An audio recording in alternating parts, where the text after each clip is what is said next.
Lizzie's not downloading me. enough I'm RAM. sorry. I told you to download RAM. You need to go to www.ram.com. And welcome to the podcast. Yeah, that's the start. That's the start. We call that the cold open, where you just open without saying you're going. Oh damn, we're just opening like that. Oh okay. Oh Okay. yeah. Well, it's Aw, a new. man, I wanted to jump in and be like, Happy Pride, bitches! I mean, you could still do Bitch that. It's affectionate. still Pride. Like, it's not Pride because what? We To still be got, like, perfectly clear, 5 for more anyone days of wondering, that. it is bitch affectionate. Well, Welcome affectionate, got to it. the Only in Early Access podcast, this show that you keep coming back to. One person from Argentina. What are you doing? What's it like over there? You doing okay? How'd you How's find it? Maybe, us? hopefully. Where is Argentina? I'm an idiot American. I can't visualize that South on the America? map. I'm not gonna say you're wrong, but I don't know. Oh, yeah, no, in South America. It's in South America. Oh, okay. Well, you didn't It's- say it's, it confidently, so I thought you were guessing. Oh, I'm having it's so just, many I was just more bewildered. ADHD It's like side quests in South my brain America. right now. Like, Anyway, hi. It's I near am. Brazil and Chile. It's somewhere over there. Yeah, it's somewhere over there. It's fine. It's fine. Shout out to that person. Anyway, I'm your host, as always, Stella, joined by the one and only Parasite Eve fan in the entire known world. Hell yeah. Vaughn. And then we're joined again by Lizzie, who I think was on like our first or second episode of the new era, where it was like, yeah, the show's like 3-4 years old, but none of those episodes exist anymore because fuck those old services, they suck. They still exist in our hearts. Yes. No, they don't. They're dead. They're dead. not. No, okay, all right. Yeah, they're dead. Well, In I'm gonna keep memoriam. holding on to hope. Uh-huh. Damn. How's that working out for you? Ask me tomorrow. Somehow, Palpatine has returned. Somehow Palpatine has returned. But yeah, Dude, thank I y'all for love having just me. I love just using somehow Palpatine returned as like a generic blanket statement of things aren't going great because it's just like any situation at all. You should be like, how was work tonight? Somehow Palpatine has returned. It's like no. Yeah, we're very Yep, excited to have he you back returned, on, yeah. Lizzie. I gotta look up which episode was it you were on. I know it wasn't early on, but I'm wondering which named episode for those of the people who are new to the show. This is also the first episode of like year 2 of the more professional version of the show, and that I pay a professional service to handle all the goddamn work for hosting. Yeah, because last episode was episode 12. So we on the first episode of year 2 of the show, season 2. Lizzie's on. Starting off our second season. How about that? Oh wow, awesome. Lizzie was on episode 1. I thought it was. I was about to First say one this of is the just year gonna be, 1 I guess. season. Alright, so Lizzie it came sounds back like we for need the year 2 episode 1 because the that's pretty cool. That's pretty Alright, cool. so that Yo, means that's it's something gonna be to be tradition to celebrated. bring Lizzie at the start of every new season. At the start of every new She's gonna season, start yeah. every season, yeah. Every So if you season. don't like the season how it goes, you know who to blame because You know Yeah, what? That's Lizzie. fair. Lizzie actually writes the script that we follow for every show. So please send all complaints to LizzieChick123 at Twitch. Please, for the love of God, don't do that. This is a joke. Just to be clear, this is a joke. Or do I don't really care. You know what? Yeah, she can use the views, the income. Yeah, actually, wait a minute. Hustle or if scam? it brings some views my way and this all ends up in a good place, that's totally cool. hate views of you, I guess. And Yeah, I mean, I don't care. Oh, that's great. That's If fantastic. someone hates me enough to Lizzie- watch me, that says way more about them than it does me. Lizzie, I think since Yeah, actually. we're all sitting here for this very late night edition of the episode for what was a chunky month too, and with 3 people, I've learned from doing the podcast long enough that you add one more person, the length of the Yeah. show goes up because conversations are longer. So luckily, I feel like it kind of worked out that we rescheduled this to like a weird late night with my new schedule kicking in early because we've all got the time to sit here now and do a Yeah. longer show because this is probably the last thing 2 of you are doing today. Whereas Yeah. my day just started a couple hours ago. Yeah. Lizzie, do you remember what the name of the episode is that you debuted on? By any Shit, chance? I couldn't even tell you. Yeah. Okay, I ask because me and Vaughn played a fun game, and I say we played a fun game, and where I just laughed at him being unable to remember almost any of the names of the episodes. and I would give like the best hint I she's could being without mean giving it about away. too. But like, yeah, you know, it was My great. So, ADHD just prevents me from like keeping anything. Lizzie, the episode you debuted on, which was the #1 episode of our show, was Alleged Murderer Suge Knight is stonewalling the dev of Def Jam 3. Oh, That what a was #1. Damn, what title. what a title.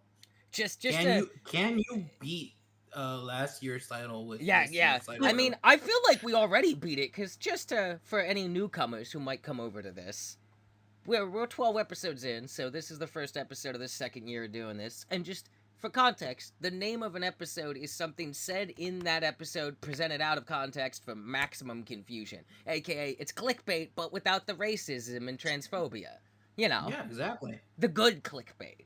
Anyway, the #2 episode was titled, Damn, It's Too Hard, Where Do You Put the Tower in the Middle of the Ocean? The #3, and this is one of my favorites, was They Frankenstein Themselves into a God and Followed Their Ex Across the Universe Forever, which is really just the plot of Destiny. If you don't believe me, go ahead. Look it up. Look it up. Go watch the video. Tell me I'm wrong. I'm not. #4 was Complete Global Saturation Burt. #5 was The Bonfire of the Vanities Death of Unity. #6 was The Next Remedy Game. It's just a 70-hour interview between Sam Lake and David Lynch. #7 was 45 minutes of meth talk. Meth is all capitalized there. #8, which was the Christmas special, is called Don't Dox Yourself. #9 was called What's More Israeli Than John Madden. #10 was All My Homies Hate Chadley. #11 was Konami Hates You Personally, and that's why no new games. So remember, when there's no new Castlevanias, you, one viewer, one listener, whatever we would call you, it's your fault. You're the reason, and you should feel bad about it. Konami told me, personally, when they dipped their head out of the pachinko mines for a brief second. And then #12, our most recent, was called The Size of 8 Cherries. And here we are on this one, and who fucking knows what this one's gonna be called? We never do until the end. Sometimes it takes days to pick. Anyway, now that that's all out of the way, what's going on? What you guys been doing? You playing some video games? You know about those video games? You guys want to talk about some video games? Let's talk about some video games, because that's what this show's about. It took us... we actually got to that part quick. I'm surprised. Usually we waste time for like 20 minutes. Yeah, I know, right? Right? Yeah. This is way better. It's only like 8 minutes in. It's fine. We'll make up for it later. We're trying to help that one person, you know, who always gets tired of like, skip to this, and so that you actually. I talk hope about there something. is that one person, and they listen to the show, and I hope they listen avidly to every episode, just long enough to figure out where the actual content starts, and then they leave mad that it's longer and longer every time. I think there is an episode where we spent like over half an hour talking about fucking nothing, and then finally started the show. And I hope they think about that episode a lot, and I hope it keeps them up at night. In fact, I want them to email me personally and let me know that they're upset. I need to know for science. Please tweet at me and tell me that you hate and how much time I wasted of your life. It'll make me feel good about mine. Yeah, video games. So we're gonna been playing a lot of shit because there was the Steam Next demo, the Steam Next Fest, whatever the fuck it's called, the demo thing where they have all the demos. Yeah. The Steam demo thing they do twice a year. And I know Lizzie actually branched out and did try some other games from their routine. Yeah, I played one whole different game than my usual two. Yeah, and it's like basically the same game as the one of the usual two, but it's not as good. Yeah. And then Vaughn plays whatever Vaughn plays. I'm not sure what Vaughn plays. Yeah, he's over there like suffering in Rainbow Six Siege. Yep, yeah, that's what I'm doing. And when he's not there, he's just crying as he browses the R Reddit thread, R Parasite Eve, and it's just him. There's no one else there. It's just a bunch of accounts that I've made. It's dude, if you did that, if that was a thing, I'd be like, you know what? Strong hustle. Strong hustle. fucking whoever owns Parasite Eve, whoever that is, they're just like, wow, there is a lot of activity on the art Parasite Eve thread. Maybe No, we it's should just make a me. game. And It's it's just just Vaughn me. with like 7 accounts. He's got like a phone, a laptop, a PlayStation, and someone else's computer and tablet, and he's just like in the Matrix, except it's just a Reddit thread about Parasite Eve. Hacker voice, I'm in. I'm in. What if I told you that Parasite Eve is never gonna come back? I'd believe you. That's why I run I'd this believe Reddit you. for. I would believe you, but I'm never gonna lose out hope. I'm not. Look, if Marvel vs. Capcom was able to make it back, I am gonna be one of stop, those. stop, hold on. You are not about to even tangentially suggest that the cultural impact of Marvel vs. Capcom is equivalent to Parasite fucking Eve.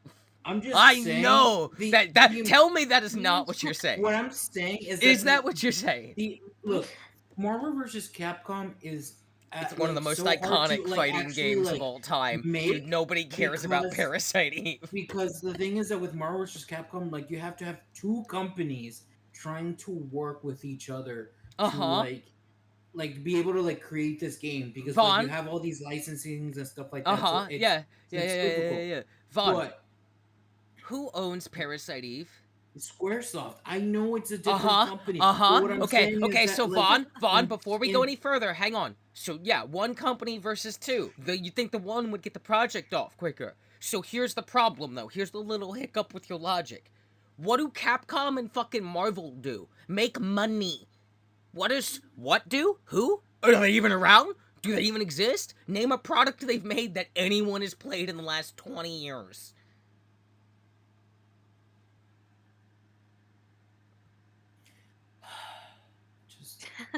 You can't have this. I'm never letting you have this. It's dead. You need to let it go. Parasite Eve. It's never gonna happen. You're never gonna be happy. It's gonna ruin your future marriage. And when you get divorced and the wife is like, I don't know what you want, you're like, I want Parasite Eve.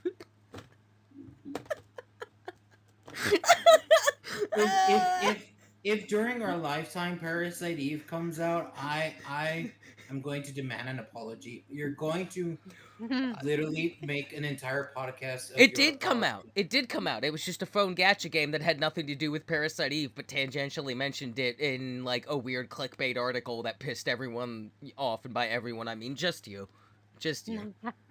I'll tell you what, if a proper Parasite Eve game comes out and it's good, you're not getting away with, oh, we brought it out, but it's by Bloober Team, so it's offensive and trash. No, fuck that. It needs to be good. Doesn't have to be perfect, doesn't have to be amazing, but good. A good actual Parasite Eve game comes out in our lifetime, not only will I apologize to you on the show, I'll buy you the damn game. What's it gonna cost me? $40? 80? 100? Maybe games will cost 300 by the time they start thinking about it. I'm not worried. I feel like I'm gonna win this deal for a real long time. Perhaps a lifetime. You know what I'll start calling my life? Paradise Eve, because it's paradise, because there's no parasites here. There are none to be found. What? No parasites?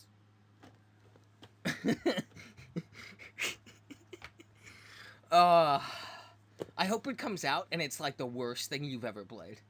Oh god. I hope it comes out and it's like bad. Like I hope it comes out and it's like Radical Heights bad. God. Yeah. Isn't that the most cursed? Isn't that the most cursed future? I there's some dark movement ahead in your timeline. Dark patterns are emerging.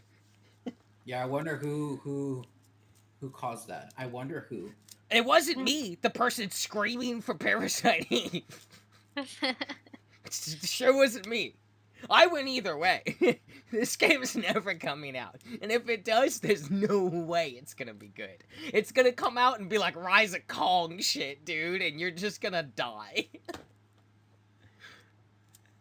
And then I'll just replace you. you know, with Lizzie. Lizzie would be the new co-host. Wow. Wow. Okay, I see how it is. All right. Well, I mean, you're not gonna have the will to go on if a Parasite Eve game comes out and it's as good as the recent Rise of Kong game. You know you won't. You're gonna need at least a year off. I gotta keep this going. By the time a Parasite Eve game even starts getting made, we're certainly making money off this show. There's no way we're not. Because that ain't happening anytime soon. So what have you actually played that's real, though? Metal Gear Solid 5. You mean V? It's V. Yeah. It's not 5. It's the letter V. It's not the Roman numeral 5. V5, whatever. It's Solid. V. Mhm. No. It's Metal Gear Solid V. It stands for Venom. Yeah. It explains that in the story. It's not 5. Kojima doesn't do things without purpose. He's never used Roman numerals, so it's not the Roman numeral 5. It's Metal Gear Solid V for Venom. Trust. You know what? That makes me care even less. I'm just gonna still call it 5. Thank you. Except when you get there and then you see why it's called V, you're like, oh, wait a minute, though. That's kind of lit and stupid, though. I love it. I've already played this game. Yeah, so you should know. Don't disrespect Genius Kojumbo, okay? Don't disrespect Genius Kojumbo. He never misses. He never misses. You know why he gets away with this stupid nonsense? Because he doesn't miss, ever. 100% accuracy at all times. Don't miss, huh? Never misses. He's like the Kobe of video games. He never misses. Nothing but net. Sports. Yay, That- sportball. That person who really hates when we don't, like, actually talk about video games is gonna be real mad, because we were, like, about to, and then we just did nothing for another 8 minutes, and I'm really happy about it. I'm gonna be honest, I'm really feeling good about the content here. I wouldn't call it nothing. It was just maybe an unintentional tangent they weren't expecting. Are tangents got ever intentional? Aren't they by their nature I unintentional? don't know. that they just Sometimes I feel like sometimes tangents are intentional. I feel like I don't, like... I know when I'm going into a tangent, I often announce it, but it was never the plan. It's just I've realized that there's no other options. So it was still unintentional, but I'm committed to what's happening. I take reality as it is, not as I wish it to be. Just like Vaughn does when Parasite Eve doesn't come out, ever. Yeah. Yeah. And then he just cries at night, you know. Yeah. Okay, I'm done. Tell me what you've been playing. Just like roasting you about your love of this game for like 10 minutes straight. I'm done. I'm just done. Oh, you're done? You're done? I'm done. You're done I'm waiting done. for Parasite Eve? That's great, man. I'm so proud of you. I'm so proud of you. Wow, we gotta celebrate.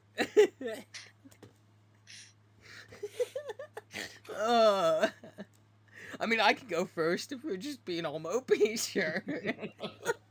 This goddamn podcast. I was gonna say my list is gonna be real small because again, most of the shit I play is the same All right, shit well I've then been why playing. don't we for the last let couple Lizzie go years. first? We'll let the guest Let's go first. Yeah.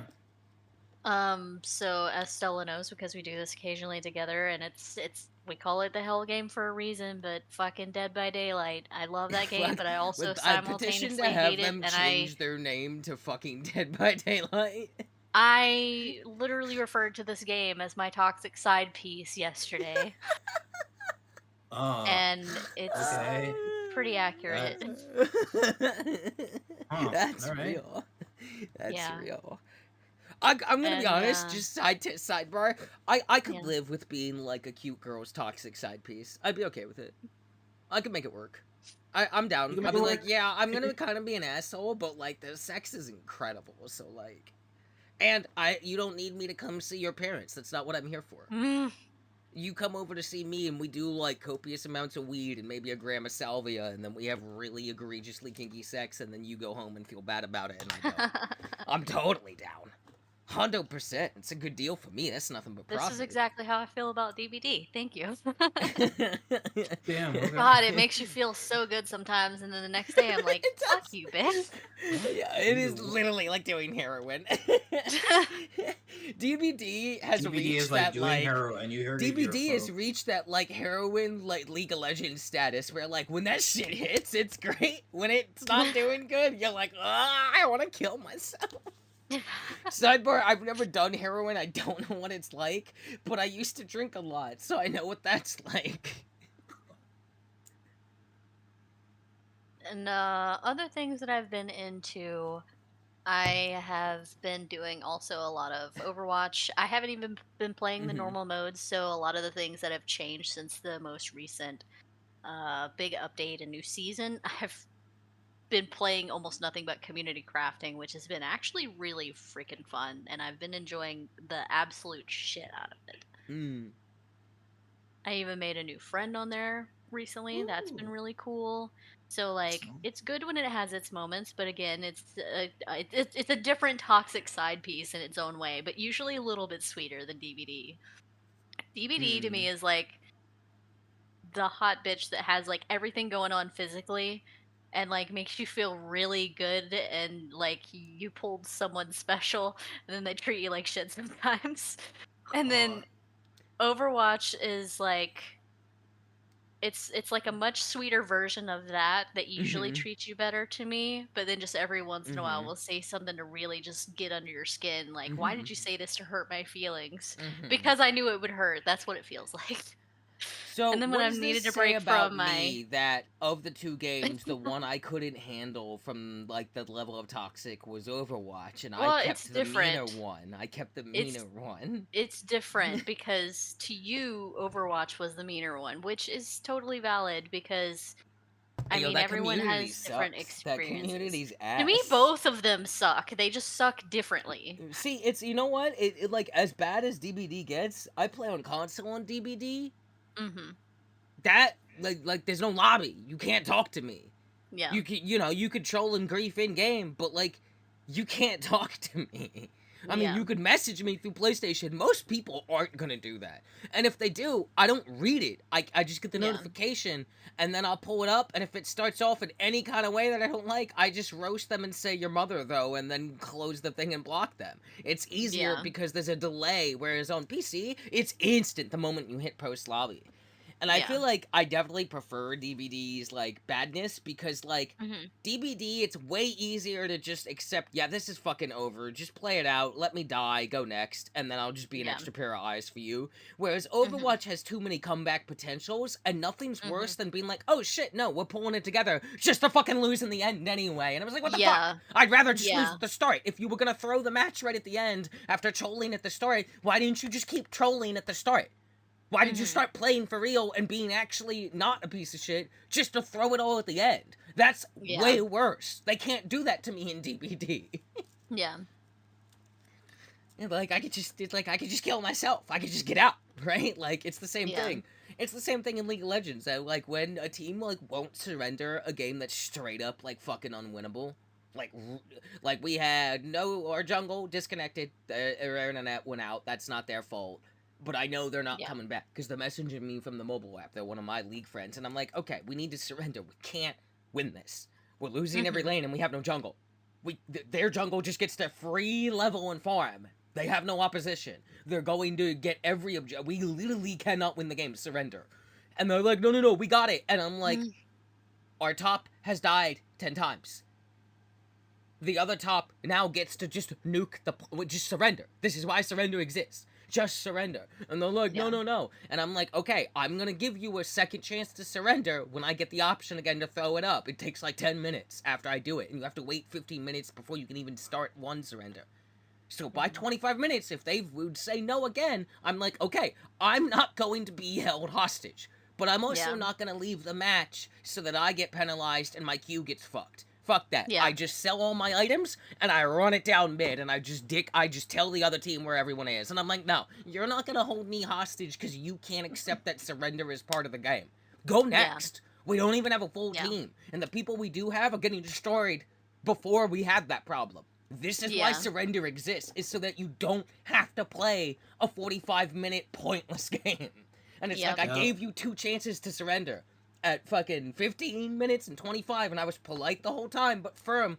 Look, this is the last chance. I'm not going to be held hostage. And I'm like, okay, sell all my items, and I will... 25 minutes is a long-ass time to wait for someone. I just will feed the enemy team, and I will just, like, be super positive to them in the old chat and tell them where they're going and completely toxically throw this game.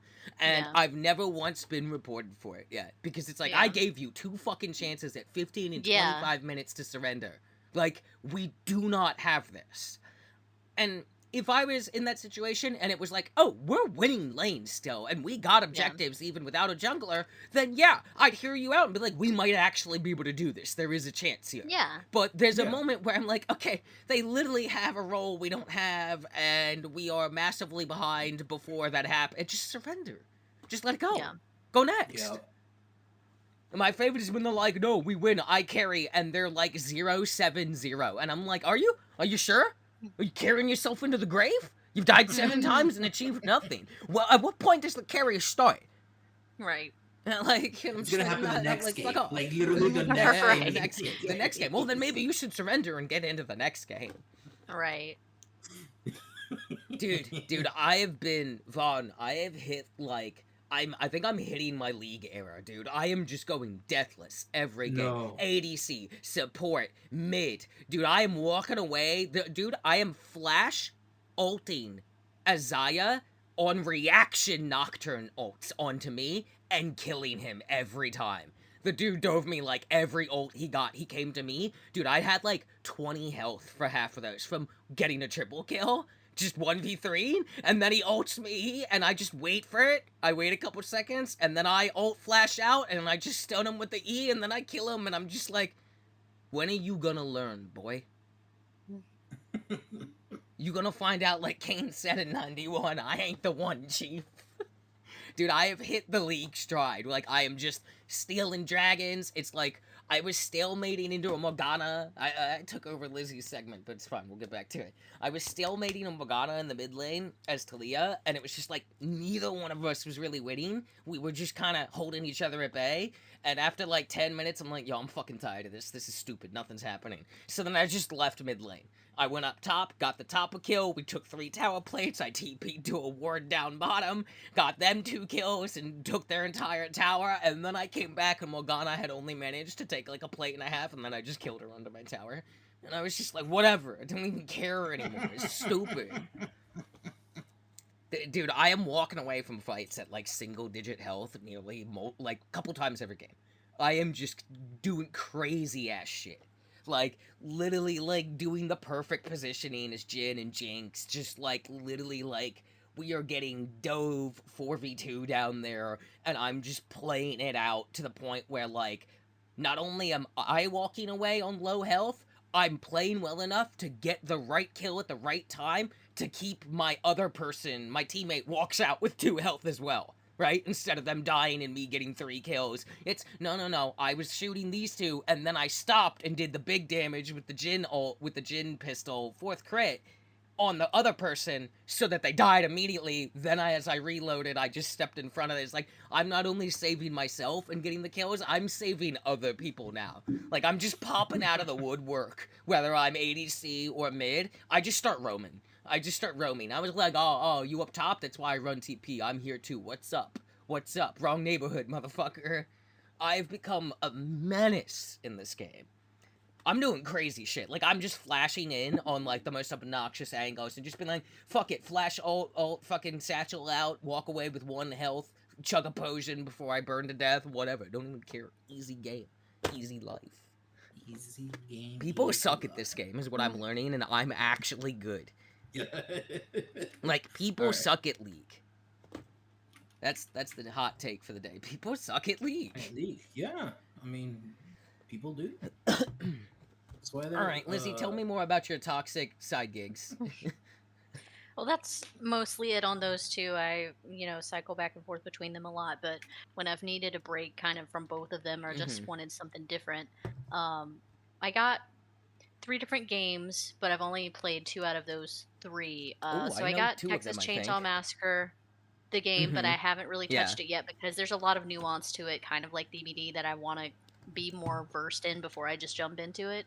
And then Killer Clowns from Outer Space, which is a lot like that, but it feels like same coin, different side, if that makes sense. But that one's a little bit easier to jump into. So you're But just there's playing still two like DBD clones? no, because they're different in ways that like. I mean, but the I mean, concept I is the guess same, right? Like, I know the Texas Chainsaw one is for sure. It's like literally the same concept. It's just the way it plays out is not identical. yes. I mean, I don't know exactly how to put them in a box, but yeah, I think they would all be in similar categories, but not necessarily a DVD clone because they have their own nuances. But to me, DVD feels like far and above way more nuanced and like Oh yeah. nitpicky things I mean, I going on think here there's a and there. reason why DBD was not the first of those types of games where it's like asymmetrical 4v1, 5v2, whatever, right? Or Yeah. that weird kind of, this is basically hide and seek, but you've just sauced it up a bit.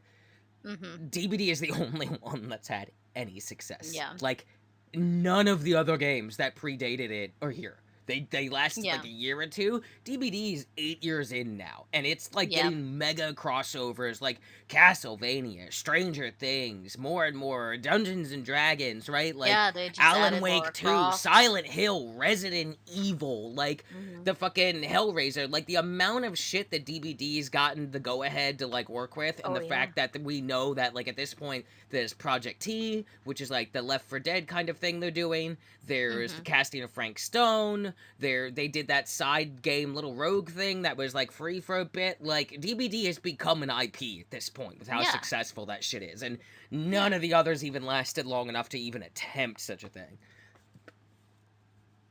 Like I don't even think the Friday the 13th game servers are even up anymore. Yeah. Yeah, they're not anymore. That's fine. That game was ass.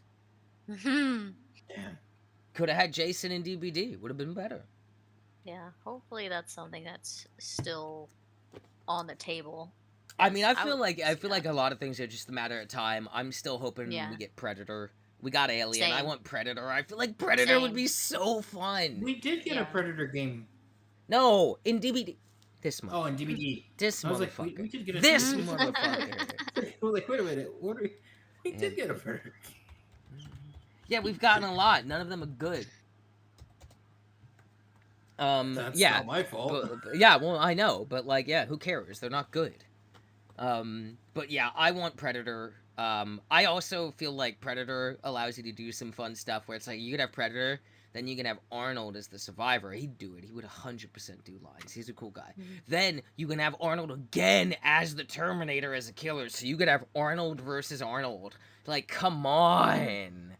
Or you could also do Arnold as the Terminator as the hero. Like, oh, this just writes itself. He has a perk that's just, I'll be back. And it's do a gen with somebody for like 10 seconds. And then let go of the gen. You put on sunglasses and you sprint faster to go unhook someone. I would pay so much money if that was in the game. He would definitely do it. Arnold Schwarzenegger would 100% do it. I think he would. I think he would be down with it. He might not understand what it is, but I think he'd be like, yeah, let's go. Let's do this. You've got to run from the chopper. You shapeshifter. No. This one just puts trap. Shapeshifter. So what is Killer Clowns like? Like, is that like a DBD-esque too, where like you're hiding more, or are you fighting back a little more? It reminds me more of Texas Chainsaw Massacre. So DBD is 1v4. Texas Chainsaw Massacre is 3v4. Killer Clowns is 3v7. So 7 clowns? No, 3 clowns, 7 humans. Wait, 7 clowns is definitely. Damn, I was like, wait, what? 7 clowns? Wait, it's like shit. 7 clowns? Question mark? That's definitely a title potential right there. Okay, keep going. 7 clowns? Question mark. With a, I threw an exclamation in. Wait, ... 7 clowns? But yeah, because of just, I guess, of how Killer Clowns is. I've been enjoying it so far. It doesn't seem like there's like any huge hindrances to it yet. I will Mm-hmm. say like the proxy chat on there is weird sometimes. But it's interesting, and you can still help out other humans, and you can also be resurrected. That's really cool. Mm. Um, there's a lot of looting that you have to do, and some things you're not gonna know until you Mm-hmm. do. There's like only so many ways that you can get out. Okay. And so many people can only get out through certain ways. Like, there's a boat that you have to take that I think you need like a gas can for and a spark plug, and I think only 3 people can get out on the boat. But Yeah. things like that. So there's little things here and there that I feel like make it a little bit more enjoyable. Um, They so stole to that me, from Killer Friday the Clowns 13th has game. been, huh? Like collecting gas in the spark plug. That's like Mm, how you get out on the boat in Friday the 13th. In the same way to yeah, get the car, you got to get the keys, you got to get the battery. They literally yeah. just stole it from the game that doesn't exist anymore. But some of the exits take different things, like the one on the road. Yeah, It's they like you all have did to, in Friday the 13th too. That's what I'm saying. There were yeah, multiple ways out, but every way had its own setup. yeah. Well, Yeah, so then, they yeah, it stole must it be from the similar to dead that. I game. never, They I stole never it from played the it. dead game. It's I don't think it was necessarily stolen. You can have the same ideas as other people and not I'm not necessarily gonna be a give ripoff. props to the franchise Killer Clowns from Outer Space, okay? I didn't give props to that shit when I grew up with it, and I really don't know why there's a game being made, because, like, who the fuck is the market for that? Anyone younger than me has a Anyone chance of who not is knowing what the tired of fuck that DVD. even... I feel like a lot of people are going to things like that when Yeah, except DVD those pisses things them all off. die because they're never as good. And then you I just mean, come it back to very well still DVD. could. Very It well very well still probably could. will. Lizzie, do you know when Yeah. the last Killer Clowns from Outer Space movie came out? Would you like to take a guess while I Google it? Probably. I was gonna 1996. say it's probably somewhere in the 90s. If not, it's probably in the 80s. But I want to just say 96. That's the game. I need the movie. Ba-ba-ba-ba-ba.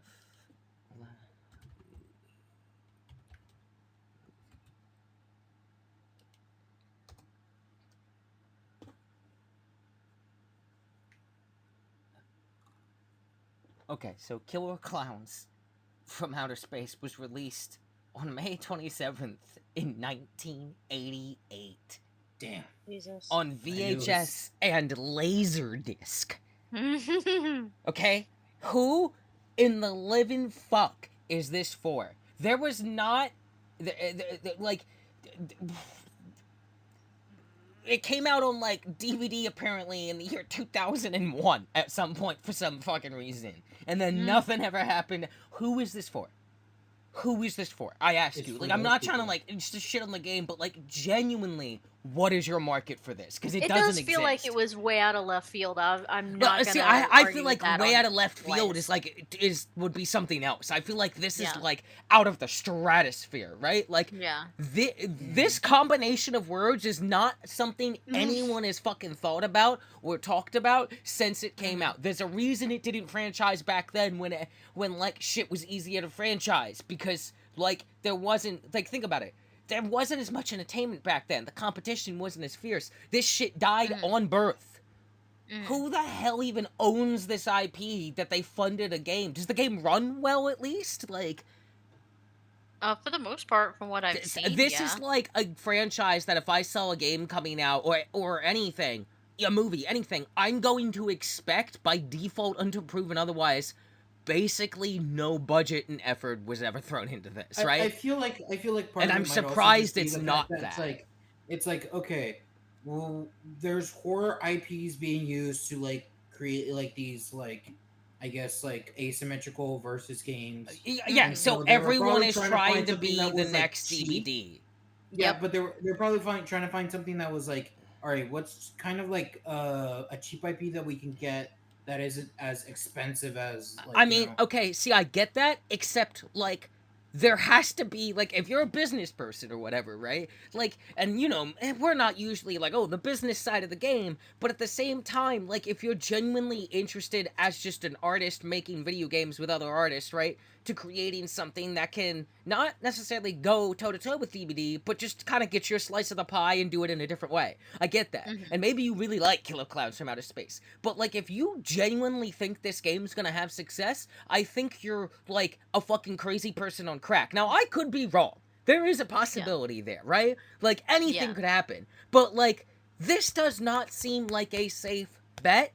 And I feel like there were probably other IPs you could have gone to and gotten access to that wouldn't have broke the bank and would have had a way higher chance of fuck people even checking this out. Dude, the people that know what this is are my generation at best, the higher older people. The younger people in my generation have probably never even fucking heard of this movie. And rightfully so, because it's awful. Don't watch it. It's awful. I remember watching it. It's not good. Things weren't good back then, kids. So, like, what I'm saying is there's like 2, 3 generations, maybe 4, depending on how they break them up, that have no idea what a VHS even is. Yeah, you said Laserdisc, and I feel like I died. You pulled like the deadest thing ever, and I feel like, look, there was a lot of schlock horror back then. A lot of it's bad, and I bet you a lot of those IPs are cheaper than you think to get access to.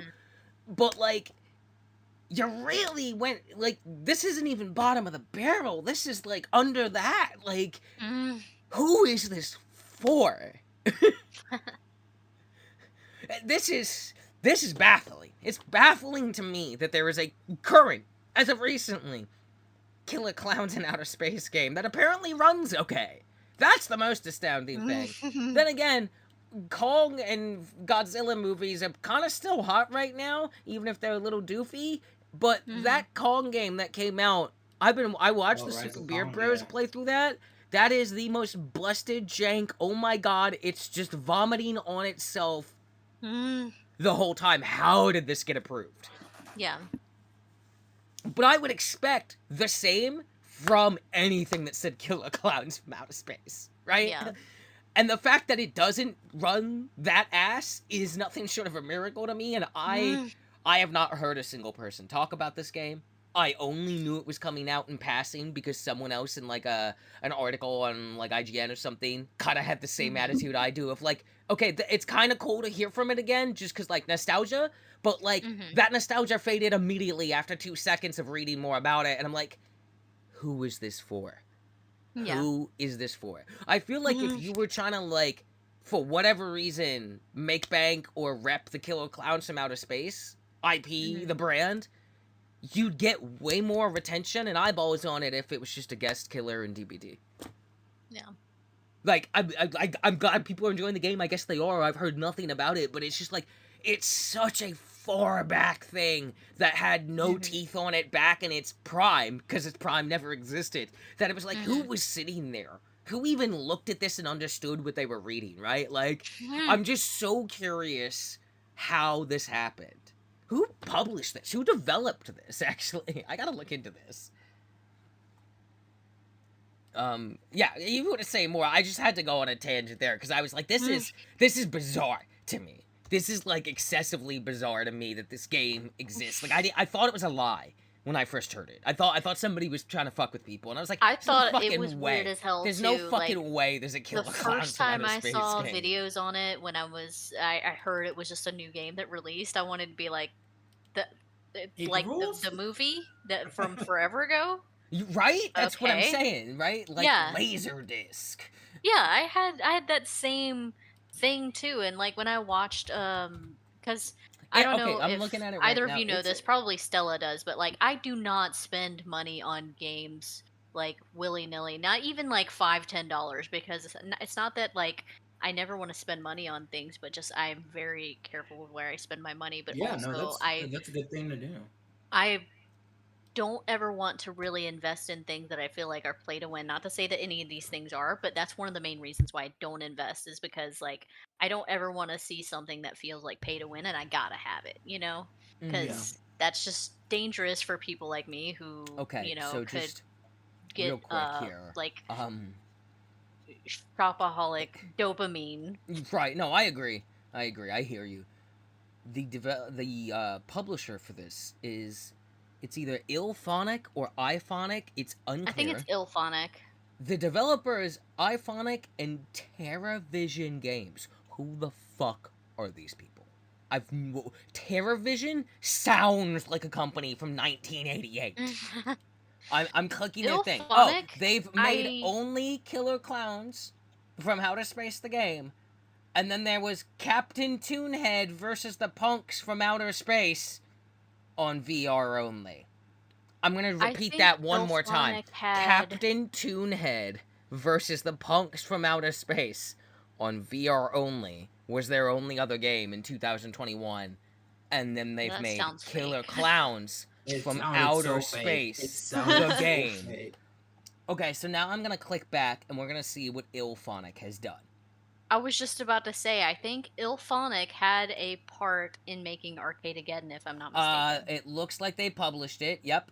They've also been involved with the Predator Hunting Grounds game, the Ghostbusters Spirit Unleashed. Okay, I'm starting to see a trend. They're like, let's get all these 80 things back. Some fucking thing called Nexuiz that looks absolutely ass. And that's fucking it.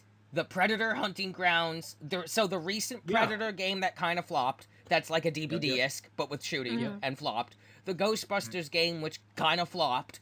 And then Arcade-Ageddon, which is the only thing that seems to have, like, a good rating in the longevity of it. Killer Clowns currently is rated positive, but looking back, all their stuff was positive at first and no longer is now. They're big on DLCs. There's lots of DLCs. That Predator Hunting Ground has, like, 10 DLCs, bro. And they're all, like, $15. Killer Clowns already has DLCs, girl. I did not know that. Yeah. There's a $7 pack, and then a cosplay pack. Looks like it's all cosmetics, and then there is another one that is a $5 pack. And then there's the digital deluxe upgrade. Yeah. Okay, so they make the same game with an 80s IP, except they started on Predator, the successful IP that's still going to this day, and effed that up. And then they went into Killer Clowns from Outer Space. Okay. Yep. Okay, so this company's not going to exist in about, like, 2 more years. Oh, yeah. I just needed to see the history on who the fuck was like, yeah, Killer Clowns. Of course it was these people. Shout out to the developers, TerraVision, debut game, Captain Toonhead versus the Punks from Outer Space, VR only. That sounds so fake. The fact that it's called... The fact that it's versus the Punks from Outer Space, and then the next game they made is Killer Clowns from Outer... I was like, okay, so this is just a company of people from fucking, like... the fucking Encino Man. The company over here is fucking... just grabbing all the 80s IPs, all because they clearly wanted to make a Killer... It was for them. That's who this game is for. It's for them, They grew up and they're like, I want to make that game, and they've only seen... You know that guy on Reddit who's only seen the movie Boss Baby? These people have only seen the movie Encino Man and Killer Clowns from Outer Space. It's like, that's a very From Outer Space movie, right? That's very From Outer Space. Well, I can't make an Encino Man movie, so I guess I'll make a game. I'll make a Killer Clowns from Outer Space game. Yeah, let's just do that then. Jesus fucking Christ, what a world I live in. I can't get Beyond Good and Evil 2 to exist. Where are you? I can't get Beyond Good and Evil 2 to exist at all, and I gotta live in this world where fucking Killer Clowns from Outer Space gets a modern day game that runs well. Fucking kill me. I hate this. Alright. Go back to whatever we were talking about. I'm just upset now. Well, I'm the just other gonna smoke two this weed. Things. Yes. The other two things that I play, it's not really like a lot, but they are enjoyable in their own ways, and they're usually my breaks from those other things. One of them I just started recently, but I had played it before, but I didn't pick it up again until like couple weeks ago, but Fishing Planet, which is free, like just fishing on my couch and RPing with my friends. It's so stupid, but it's so fun, and it's just so simple.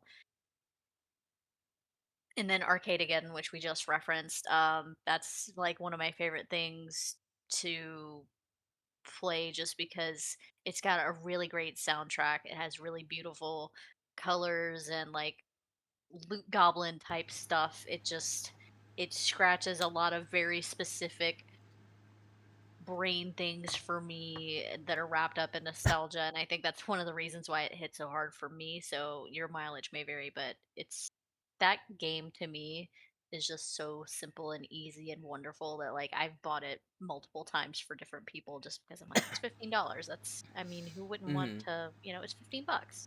Yeah. It's less than But half the that's price of Killer Clowns from Outer Space. right, exactly, and probably gonna be in my repertoire for way longer. I would imagine so. But that's aside from the things that I played the most, which we've already talked about. That's pretty much it on my end. Okay. Oh boy, wow. We've got two cracked potential titles already that oddly do connect. Ironically, we've got Seven Clowns, and we've got one VHS and Laserdisc only.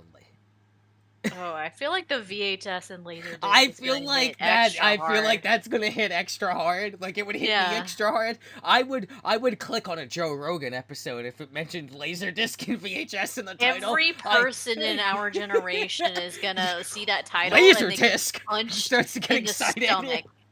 Yeah.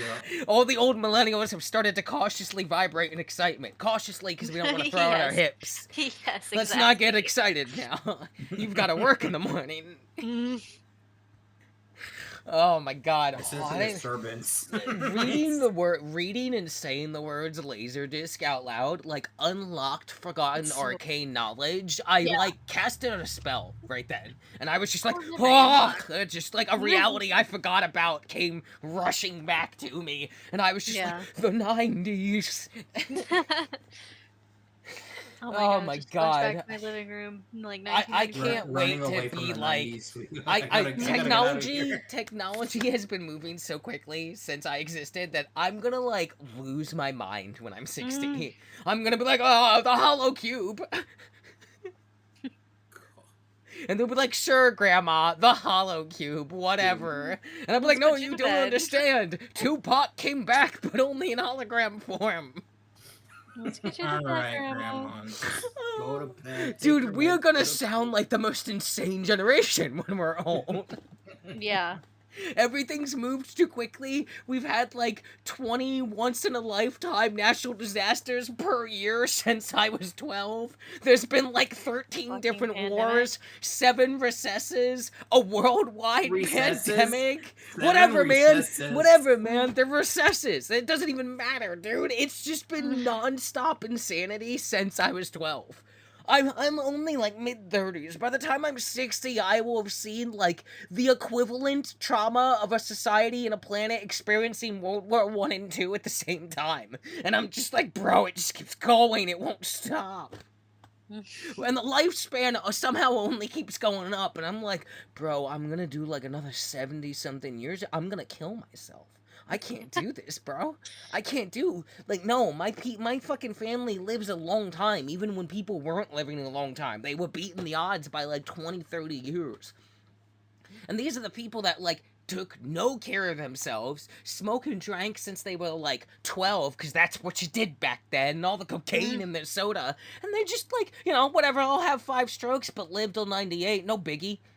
And I'm just like, bro, the mental health's bad, but, like, physically, I've got you all beat, and lifespan is way higher. And I'm like, these pieces of shit were hitting late 90 and 80 when everyone else was dying at, like, 40 and 50. I'm like, dude, if I don't know if I can do, like, 100-something of this. I don't know if I've got that in me. I'm gonna be, like, looking at the sky, like, 70, like, just, why is this old lady constantly standing in the graveyard? Who is she visiting? And I'm just looking at an empty lot, and I'm like, any day now. Any day now. I'm really tired. I'd really like to just take a nice, long, permanent nap forever. Wink, wink, nudge, nudge. Granny, they announced Black Ops 25. And you're like, I can't. Shit. You start coming back in. No, I can't, dude. I can't. You're making a joke, except it's not a joke. It's gonna happen. Call of Duty comes out every year, man. Every year. I will see Black Ops 25. That's not even a joke. They just probably won't call it that. Oh my god. Dude, we're gonna be talking about the PlayStation 6 in like a year and a half. Shut up. Can't wait for the Xbox fucking whatever that's gonna be called. You remember when they wait. Bro, no, you don't understand. Like, if Xbox doesn't figure this shit out and figure out how to maintain as a company, I will have seen the death of Sega consoles, of Atari consoles, of Nintendo consoles for a second, and then they kind of bounced back. I will have seen the birth of Xbox and PlayStation. I will have then seen the death of Xbox. I can't do this much longer, man. I'm gonna like have to get like a new hobby because I'm freaking out. We're gonna be like that. It's like we're gonna be talking about the PlayStation 42, and it's like, do you remember when they came out with the PlayStation 24 and how that came out? Even though we were at the age of when we were able to see the first PlayStation. I hate this. I hate this. Look, I tried to explain to like a younger kid at work that no. There's the 2DS, and then there's the new 2DS. They are not the same thing. No, I'm not saying just a new 2DS. Yes, I understand it's very confusing, young child. Trust me, I understand. But they would, look, I'm pulling up on my phone. See, they're two different yes, they look completely identical, but they are two different products. I promise you. I sound like a crazy person.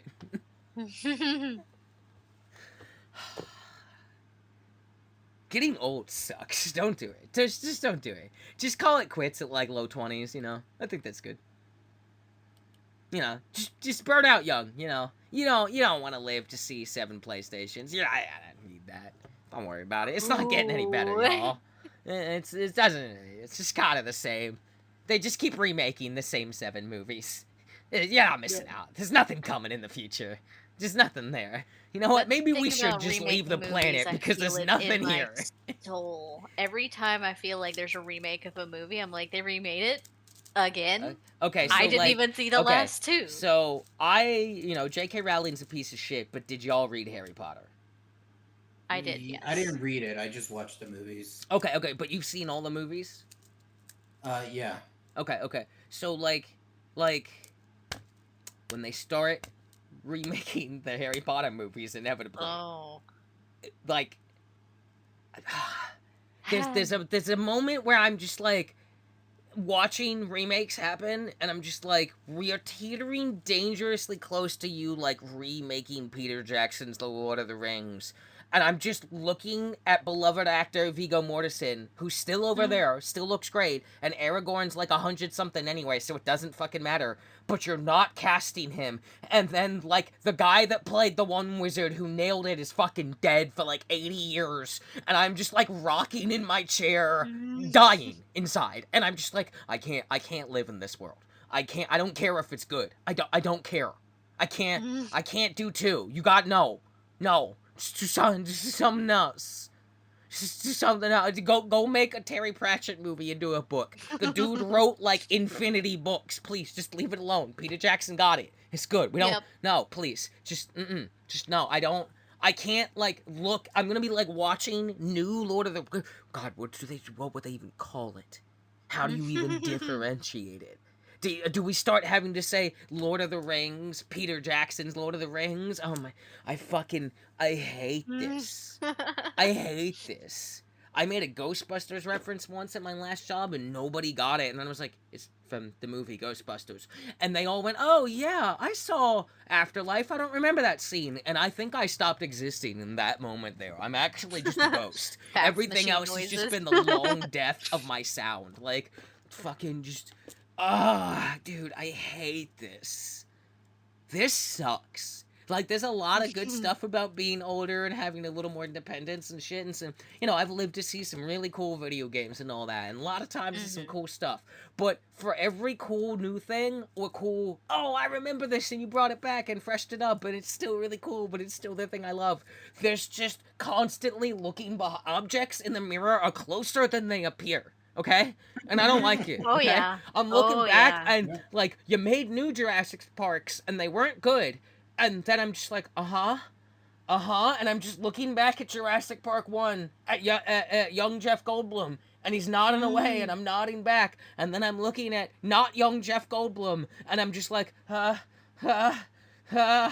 they're just like, do we remaster Jurassic Park 1? But you know what? I feel like the T-Rex was too woke, so we've got to, like, make him racist. How do we make him only eat the black people? And I'm just like, I'm, like, not doing okay.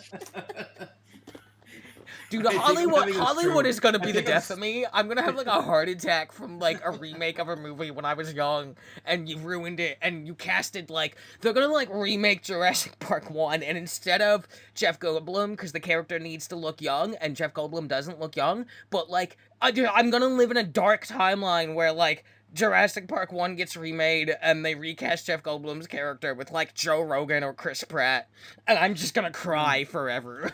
You know what's gonna happen? You know what's gonna happen, Stella? What's gonna happen is that they're gonna remake Spider-Man as they always do, but they're gonna bring Tobey McGuire as Uncle Ben. Oh no!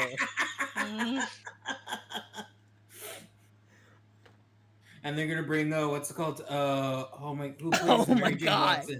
Who plays Mary Jane? They're gonna bring her as Aunt May. Oh my god! You know what?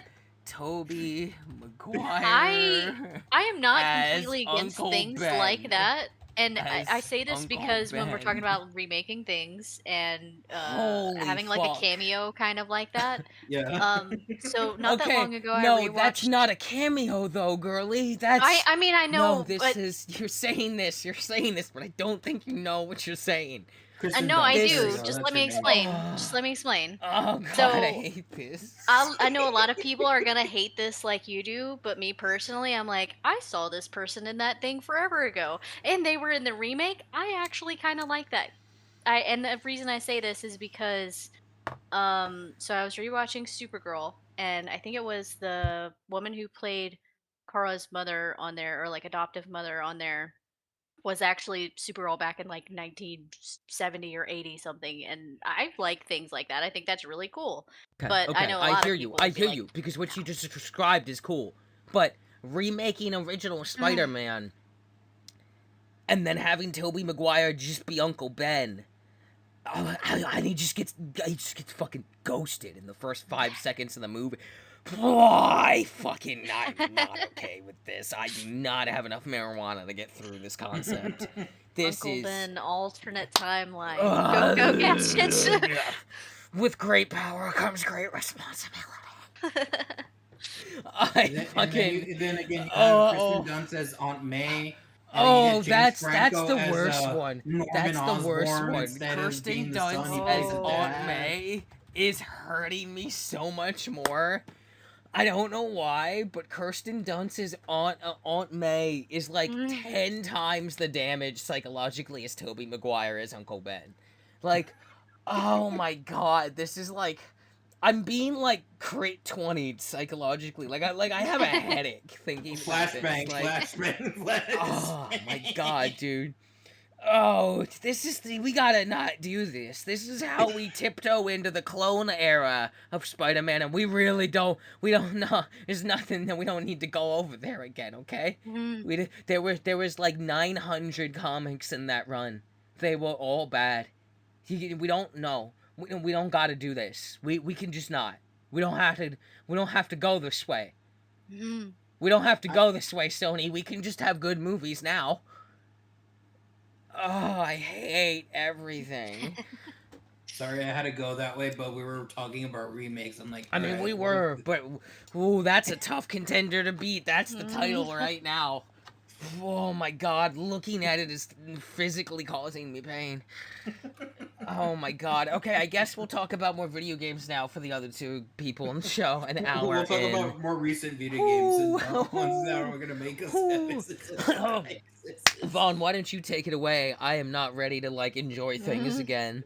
Well, as I guess enjoyment, I've been playing Siege, and even though yes, it is Siege, I actually have had some fun playing it because I still like the feel of the game and everything. So yeah, it's weird still, but I think I'm glad to be back though. Um, the one thing is that they decided to make recruit, which is it was kind of like the random operative, like the one that like didn't really have any like abilities. So they're like you have like two extra gadgets You essentially. mean They you mean actually they have no abilities like Tobey McGuire as Uncle Ben? yeah yeah exactly. We broke Stella. She's never getting over She's this. never gonna get over this. It's gonna haunt her for the rest of her life. Oh, I saw that movie in the movie theater. I love Spider Man. I don't hate Tobey Maguire either. Why don't I like this? Because Uncle Ben isn't Spider Man and he's Spider Man. He was even Spider Man in the new Spider Man with the new Spider Man and then the other old new Spider Man that's not Tobey. I heard you And like then Spider Man. there's the What's Spider Spider Man? What's Verse Spider Man? that might also. Oh man. I'm letting her go through it. I'm letting her go through it. But yeah, they changed recruit and they made them into like two actually different characters. So they made like Sentry and then they did Striker. That's how they're called. So Striker is the one that's for offense, Sentry the one for defense. And so like recruit of old, they give them like two different gadgets that they can use, but they also like have like now different weapons. Um and like their weapon loadouts is like let's see, it's the commando from Mozzie for defense. I think they have an I forget what the other one is for defense as well. And then for attack it's the M4 from um what's it called? Mr. Torch dude. I completely forgot his name. Mr. And the Torch, dude. Mr. What? Torch dude. I forgot Bro, his you're name. like describing a villain in Adam West's Batman show. I always Adam West carry is a, cool. a fire, a miniature fire thing. Oh, fucking the thing that puts out fire. My entire concept of reality has Fire been extinguisher? shifted. Yeah, there Literally you broken. go. I broke her. I'm You know in what? This is tears. fine. I After am. after after the Parasite Eve like shit talking, I think I deserved to like I've been psychologically failure. silently just like leaking water out of my eyes Mm. for like 10 minutes now. I am overwhelmed as a human being by the concept of Tobey Maguire as Uncle Ben and Single Kirsten Ben. Dunst as Aunt May. Everything's changed. Everything changed when Tobey Maguire as Uncle Ben and Kirsten as Aunt May. Fire Nation. This is my Fire Nation moment. I'm a changed person. I've seen something. Yeah, I profoundly witnessed a horror from which I cannot fathomably escape.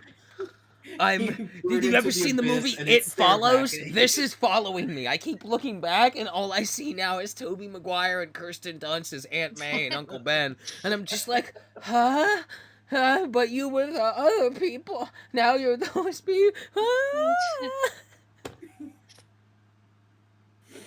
I am not okay right now.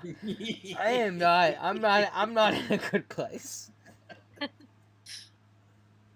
Good thing I it's late gotta at night. So that talk way talk we about can Siege. I gotta go make coffee. I smoked too much weed for this. I will be back. okay, yeah. Talk about Siege with the guest.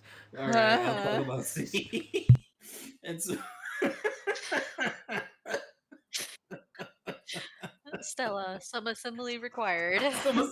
no, I don't think there's any assembly required now. It's just broken. It's just gone. Do not return. It's void. Return to sender. Oh fuck. Okay. Siege, yes. And so essentially like they kind of just remade the operatives. It's kind of nice that they've did them a little bit like different this time around. Hmm. Um especially with Strike also has the like this LMG that Capital uses Hmm. frequently. Maverick, that's the guy that has a blowtorch. He uses the M4 as his weapon, so that's what they gave him. The striker. But like it's weird because they changed Siege quite a lot. Hmm. Um, because before like I'll put it like 3 years ago. 3 years Hmm. ago, um, magnifications. Oh, I'm getting. Hold on. Sorry, I thought someone was entering my door. All good. And so, um, what's it called? And so before, like, magnifications for scopes was so weird in that, like, Mhm. um how to explain, um like, they each actually matter. Like, the scopes was like 1.5 2, and Yeah. like they try to It make had it so it, variability. yeah. And so here, like, they do kind of still, but Mhm. the thing is that, like, now it's they try to make them more like in line with um like standardized. There we go. That's the word I was trying to look for. Mhm. So they're trying to standardize it more, and so, like, now like operatives that, like, have more armor, um but are that have more armor, and so they're slow, Mhm. um or like more health but they're slow. That's the appropriate way how they're doing this now. um Now can have, like, more magnification on their Mhm. weapons, so they can, like, be able to, like, um what's it called, so that way, like, when they're trying to defend, like, they can actually go ahead and defend the point better, and, like, not feel like they're getting outrushed by uh the enemy team and whatnot. Yeah. uh and, like, it's not a different game, but it does feel different. Like, it almost kind of feels like you have to kind of relearn everything a little bit again, because they even Yeah. changed, like, the way attachments work and added different attachments that, like, it if you were to say, like, if you were to go back, and even 3 years, like, we'll even go back as far as 5 years as well, like, the way that this game has changed has been just drastic. So Mhm. drastic that, like, it's not a new game, but it definitely feels like this isn't the normal Siege that you play before. Like, it's so different. Um Mhm. and I like it. That's the thing. I do like it. Yeah. Um and so I am hoping that they do more stuff along the lines of standardizing a few things, and kind of hoping that, because they're remaking maps, they're remaking more characters as well, Ooh. so that way, like, they fit more in line, like, with, because a lot of times characters Mhm. felt not necessarily broken, but, like, with more operators coming out, some of Mhm. them felt either, like, not worth it, Mhm. or the what's it called, or like their skill was just Mhm. getting too, um like, they were getting countered too heavily, or like they just didn't have um uh the right weapons, loadouts, or things like Yeah. that to feel like they were worth playing. And it kind of sucks because some characters, like, just kind of look cool, like, have, like, really nice loadouts and whatnot, but just weren't just there. um Mhm. and so I'm hoping to see what this year will bring with Siege. I'm hoping a lot of cool stuff is coming. Yeah. Because they are trying to also do something that's really nice, and it's like reputation. Um because the thing when it came to Siege is that, like, every online game, it's like people are assholes. People are Mhm. toxic as hell. And so, and this one, like, you're gonna still find assholes, but, Yeah. like, now For there's, sure. like, an incentive to actually, like, be nice, like Mhm. all those sort of things. So I'm hoping, like, that incentive starts to kind of, like, take away, like starts making people, like think about, should I be an asshole now or whatnot, like, kind of consider that fact more, because, like, there is now even more punishment for being an asshole as well. So Right. I'm hoping, like, this whole way of trying to deal with toxicity in the community, like, Yeah.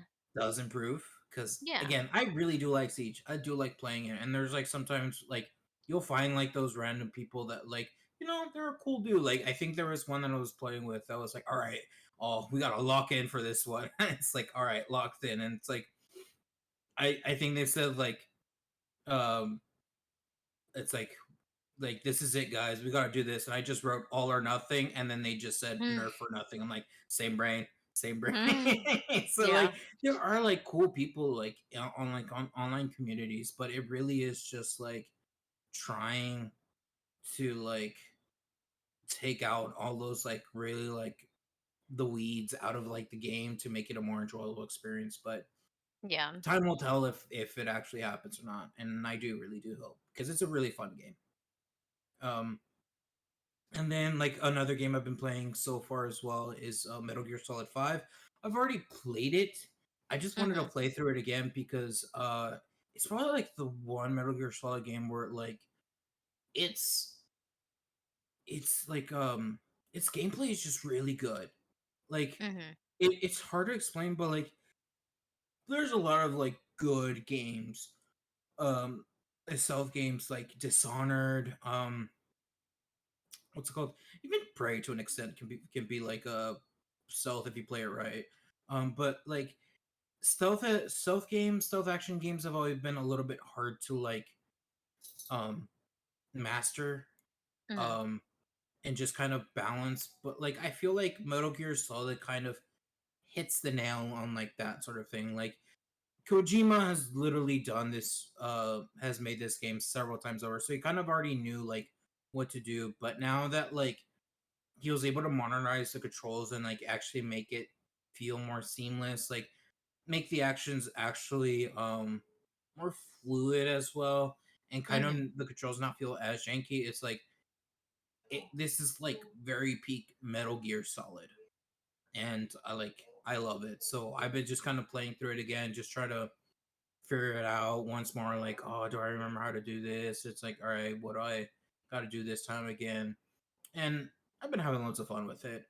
Uh, I probably should um like go back to other games that I need to Mhm. finish, but like, Yeah. sometimes it's fun to have like a little like side game where you can be like, I'm gonna de-stress and just have fun with this because it's fun. Yeah. So, but yeah, I've been having a lot of fun with Metal Gear Solid. Like, I think I'm already on like the second area. I've returned. Uh, because Mm. it's Afghanistan and Africa. What are we And on? so now I'm Metal in Gear. Africa. Yeah. Okay, yeah. I went and made a pot of coffee that's still brewing. Just did a Keurig quick cup to have one while I have it. I stepped outside. I looked at the stars and realigned myself with what reality is, Mhm. and we're okay now. Okay. All right. Nice. Nice. Woo! That was right. All right. Mhm. But yeah, no, I've been enjoying Metal Gear Solid 5. I've been having a lot of fun with it. It's a great game. It is. It's probably like the best Metal Gear Solid personally. Like just gameplay wise, like Oh, without a it doubt, nails it. It without a nails it. fucking doubt. Like Uh, that's why I just like the failure of sorry, not Resident Evil. Um Damn. Metal Okay. Gear Survive, Mhm. the failure of Metal Gear Survive is really just aggressively highlighting how Konami doesn't know what they're doing. Because, like, yeah, you probably never would have seen such a thing if it was Kojima. But looking at what Kojima's done now, I don't feel like we can say that. I feel like Kojima could have just randomly been like, Metal Gear Survive, and we would have been like, what? And then, like, somehow it would have landed, right? And been Yeah. amazing. Yeah. Because you know what Metal Gear Survive still does really well? Well, it's the same goddamn engine. It feels really good to play. Mhm. Right? Like, Yeah. you could do it. It's just you didn't have the people to do it after Kojima wasn't there anymore.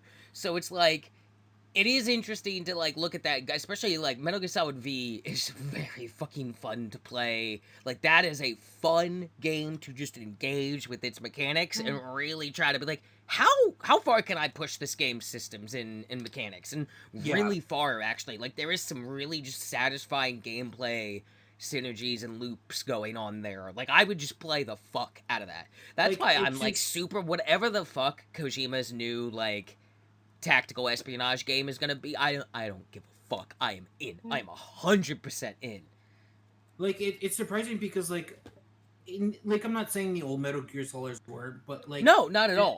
I'm saying more like Metal Gear Solid 5 has like that imp sim factor, um, immersion simulators, what normally it's called, but like the fact that like you can almost like if you understand like how the physics work of this game and kind of like know the ins and outs of the engine, you could almost like set up like these wackiest like setups to like take down Oh, like an you outpost could or like just make it's competitions about like running this game yeah in missions. You could just do it by missions. If there was like a mission creator in this game, you could like have some real fun stuff with people making insanely hard missions like Mario Maker rules. You have to beat it to be able to post it.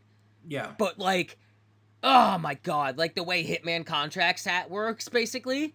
Like, mm-hmm. I would fuck so hard with like a Metal Gear Solid V Hitman Contracts Mario Maker. I would pay money for that full price. Mm. Because people make insane shit, and I would be like, this system can go a lot further than you think it can. I think it's definitely like and it's not that the other Metal Gears feel bad at all to play even this day. It's just V is very clearly like the sum of all its parts, right? It Yeah. gets to be that good due to the tech at the time, Kojima being allowed the most freedom he had in terms of creativity, even though they cut the game short and then fired him. But it was the closest we got to seeing his insanity of Death Stranding and whatnot, right? And it was the furthest technology, it was cutting edge at the time, and it was also the longest development of any Metal Gear, even though it got cut short. Yeah. Like, it shows. That game's gonna hold up probably forever in terms of playing this game is enjoyable. Yeah, exactly. And I think apart from Metal Gear Solid 5, I played Final Fantasy VII Rebirth. I'm basically at the second to last chapter. Okay, so I haven't booted it back up. Is that the last thing you've played? I don't know what I missed, because you were on Siege when I left. just was talking mostly about Siege and Metal Gear Solid 5, okay. and that's it. And Rebirth, like, I've been playing it. I'm kind of just, like, begrudgingly, but, like, I need to know what's in the box. There's just, like, a lot of, like, these little, like, side things that you do in the overworld. Like, you like the mini games and things like that. And they're terrible, most of them. Yeah. And so... And there's too many of them. Completing them rewards you, like, basically like a challenge. And so the thing is that when you go through... Well, some of them. Soul, when you do Coast of the Soul, you're... Have you gone with Johnny? Bro, I'm in Gongaga. Oh, yeah, Gongaga. Okay. I got there before you did. I haven't played after that. I stopped after that. Okay, I now remember. Okay, so you already know about the hotel and everything. So yeah. Essentially, you mean all the collectibles you can put in the hotel? Yeah, I just immediately didn't care. Yeah, so I'm not doing all that because the side quest nonsense of this game is why I put it down, and why that when I pick it back up after I've cleaned up one or two current single player games, I am picking 7 Rebirth back up. I am ignoring every fucking side quest in this game going forward. I will not do any of them. I am beelining MSQ only. I'm done. I do not care, because having listened to Castle Super Beast talk about it, they've all both, like, Pat's beaten it, and he did all of the side quests. He did all of it. And he's just like, it is not worth it. It is, like, you actively do not enjoy it. To the point where it's like certain later zones that I haven't hit yet, apparently, have the worst side quests in the game. To where it is, and it's just, the problem just escalates the entire fucking game. And it's like, you know what? I'm beelining MSQ. I am ignoring everything. I will take a glance at what that region's summon is. And if I care about it, I will go get it. But other than that, I am like, there's nothing stopping me in this game. I'm beating the game. I want to get to the story. That's where I'm enjoying it. And the combat, I'm sick of engaging with Chadley. I'm sick of all these pointless side quests. It is fucking awful. And I really hope they learn that lesson for part 3. Like, for the love of fucking God, tone that shit the fuck down. Yeah, I will say, like, I think they needed to tone down a lot on the mini games as well, because, like, it did feel like it was very excessive, especially with, like, the proto relic missions. Like, they started getting really tedious at a point, and so it's something that, like, I feel like hopefully when they go back to it again, they're like, all right, like, let's more refine what worked and, like, what didn't work. Maybe either scrap it or fuck change it to off something with the else, or Moogle just like minigame. start trimming. Fuck off with that Moogle minigame. That Moogle minigame, which you almost want to do more than the other minigames, because there's probably some decent weapons you can get early on, which is always helpful, and plus, the way this game's weapon system works is really nice, so I kind of want to grab every weapon I can, because I like getting more skills out of it that just stay with me permanently, even after I leave that weapon behind. But, like, that Moogle minigame is, like, maybe one of the most heinous things I've ever had the misfortune to engage with. Fuck that shit. That shit is stupid and dumb and does nothing but annoy people and pad for time. And I think that's the problem, is that's, like, I just described 99.99% of the side quests. Like, it's bad. It's bad. It's bad. Like, Queen's Blood was great, and then I got tired of Queen's Blood. And I'm just like, and then you forced me into a Queen's Blood tournament without any foreshadowing when you definitely fucking could have, thus highlighting that I would have had a way better time if I grinded out the Queen's Blood stuff in the first 2 regions. And I didn't, because I was already overwhelmed by all the side quests by Region 2. By fucking, like, Juno. I was overwhelmed. And I was like, this is too much. This is too much. I can't tell which ones are worth doing or not until I'm halfway through them. And then I just feel like I should just complete it. And I'm just like, holy shit, this problem only escalates. And it is just, oh my god, it's the worst. It's so bad. I'm so upset by it. Like, I don't know when I'm gonna hop back in that, but when I do, it is MSQ time only. I will look at what the summon is. I will just Google that shit. And be like, what is the summon in this region? Okay, I don't give a fuck. Great, moving on. Fuck even, like, checking the Moogle shit to see if they have any weapons. Like, nah, I'm out. I got shit to do. Like, I'll say a lot of the Moogle stuff is just you get the books with the skill points, and like some like nice items, but like that's. I mean, I've only ever bought if they have a weapon that I haven't gotten, and the skill point books. I've bought nothing else from them. Yeah, but the skill points are good value. It's worth getting. Yeah. But at that was, you know, Region 2, 3 me. I'm gone gaga. That's like Region 6. I'm not even halfway through the fucking game, apparently. And I'm just like, bro, I've spent like 130 hours in the fucking game. I've played 2 Witcher 3 playthroughs already, and you're telling me I'm not fucking halfway? Holy shit. Like, oh my god, I'm so over the 170 million hour games era. Can we please get back to a video game is a solid 40 to 60 hour experience? That was fine. That was more than enough. Do you know how many times I've replayed Infamous 2? Like, 1,000 times. Like, put that game's like only 30 hours. DMC 3, I've played like 300 times. That game's like 12 hours. They got way more bang for their buck out of that than they will ever get over endless nonsense things. I'm so over the bloated era of video game design, and I really hope we can just get to whatever I don't even care if the next phase of video game design is not good. I'm over the bloated era. I'm over the live service. I'm tired of open world more, whether it's good. I'm so tired of quantity over quality, and I'm so tired of everything has to be live service. I am dying for I want your game to be like 8 hours, okay? I want it to be 8 hours. I want it to be 8 hours so I can sit down and play it in one sitting and be like, wow, that was fucking incredible. I can't wait to play that again later. I don't want to be like 170 hours in and not having had fun for the last like 98% of that. It sucks, man. It sucks. I hate it. A part of me is tempted to just like YouTube the cutscenes. I'm honestly tempted. I've thought about it. I'm just like, YouTube the cutscenes from Gongaga onward. Show me the story. Okay, thanks. Like, it's that bad. It's that bad. And it breaks my heart. Because I fucking grew up on Final Fantasy VII Original. It's one of the best games of all time. And I'm just like, we're teetering into a potential world where I am going to have the thought, I wish they never remade it.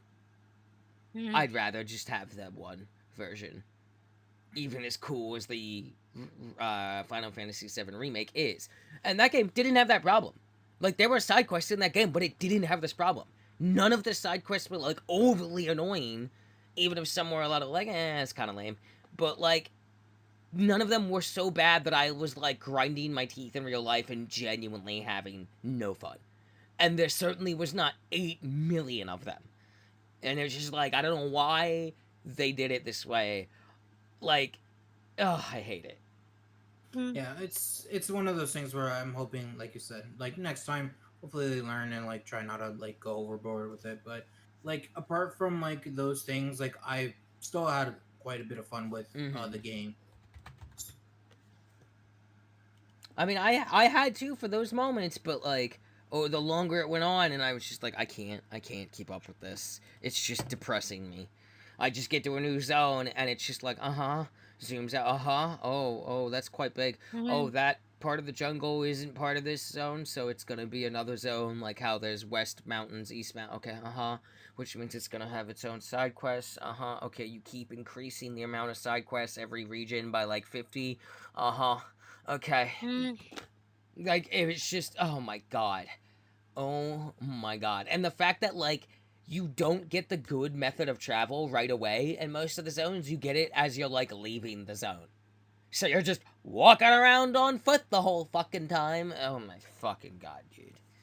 It's the fucking worst. I don't know if I'm actually gonna ever go back and play this game now that we're talking about it. Like, I'm just like, I think I'm just gonna look up how it ends. Because I'm just like, I don't think I'm gonna get as much enjoyment playing to it myself at this point, even if I beeline.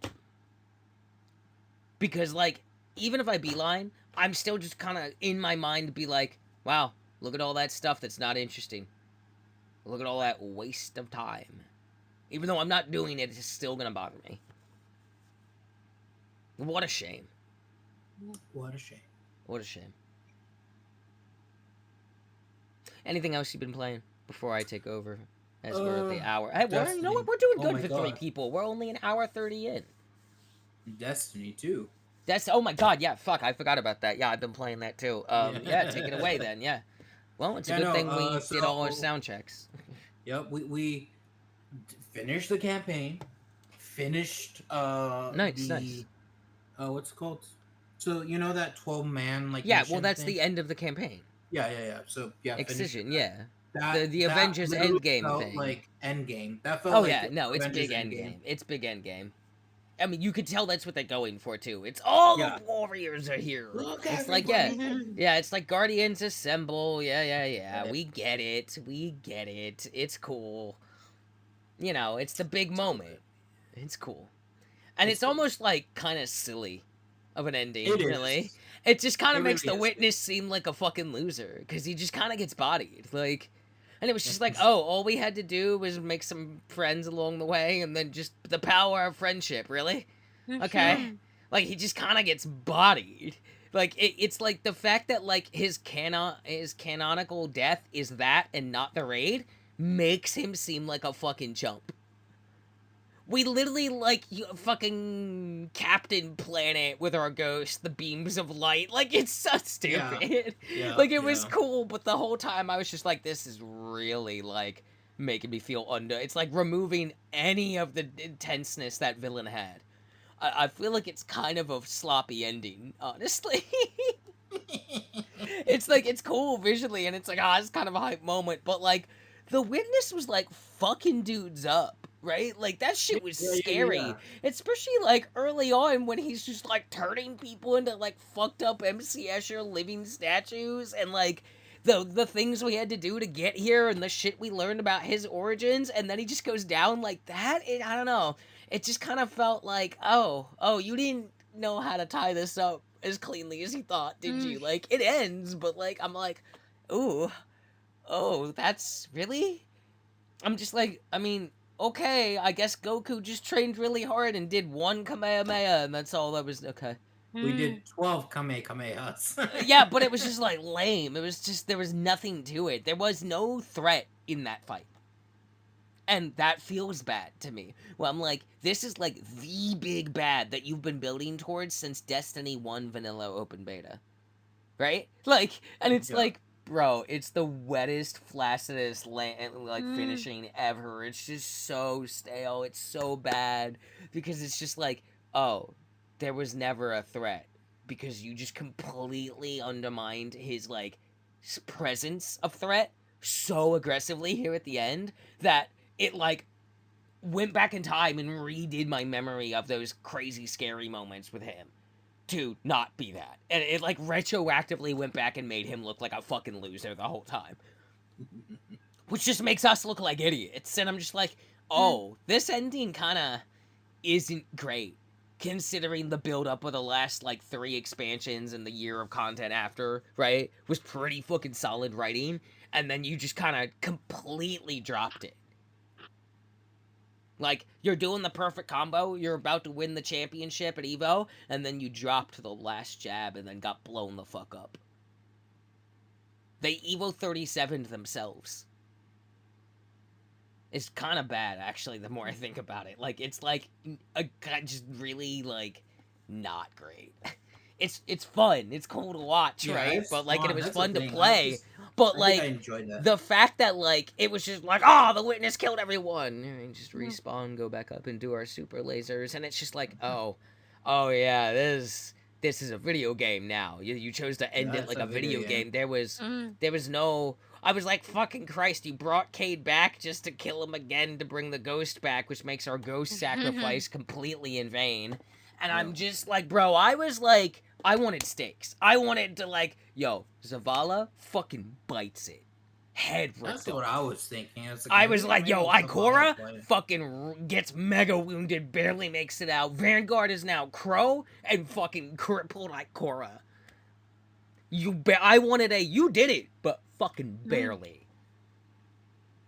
And we didn't get that. We got, like, the Disney version. And it was just like, oh, I was kind of like, I'm really actually bummed out the more I think about it. It's just like, okay. I guess whatever comes next, right, Bungie? Whatever comes next. I mean, it's fun hanging out with Failsafe again. I fucking love Failsafe. I appreciate that Failsafe's biggest, like, surprised reaction moment when she was going through, like, the entire thing that's happened since we last engaged with Failsafe in, like, Destiny 2 Vanilla is fishing was what she was most surprised about at the end of that tirade. So I was hell yeah.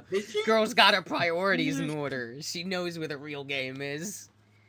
Other than that, like, honestly, the highlight of the expansion to me so far was witnessing the Hunter Vanguard dare. That was the highlight of the entire Destiny franchise story to me. I think that's genuinely my favorite moment in the entire plot, is that mission, where you witness the Hunter Vanguard dare, and you're like, now he's really gonna be the Vanguard guy. And I was like, that's great. That is better than the ending of the fucking 10-year saga of Light and Dark. And that's a problem, actually, because it's like, guys, you've been writing this story for like 10 plus years and it failed on the landing. You George R. Martin to yourselves. Really excited for whatever comes next, right? Yep. I mean, I'm not up to date on the current week of the story of this season. What are they called now? Episodes? Yeah, episodes. Acts, yeah. Acts with episodes in them, yeah. Fucking Jesus Christ. And I'm just like, okay, so, like, what's the new thing?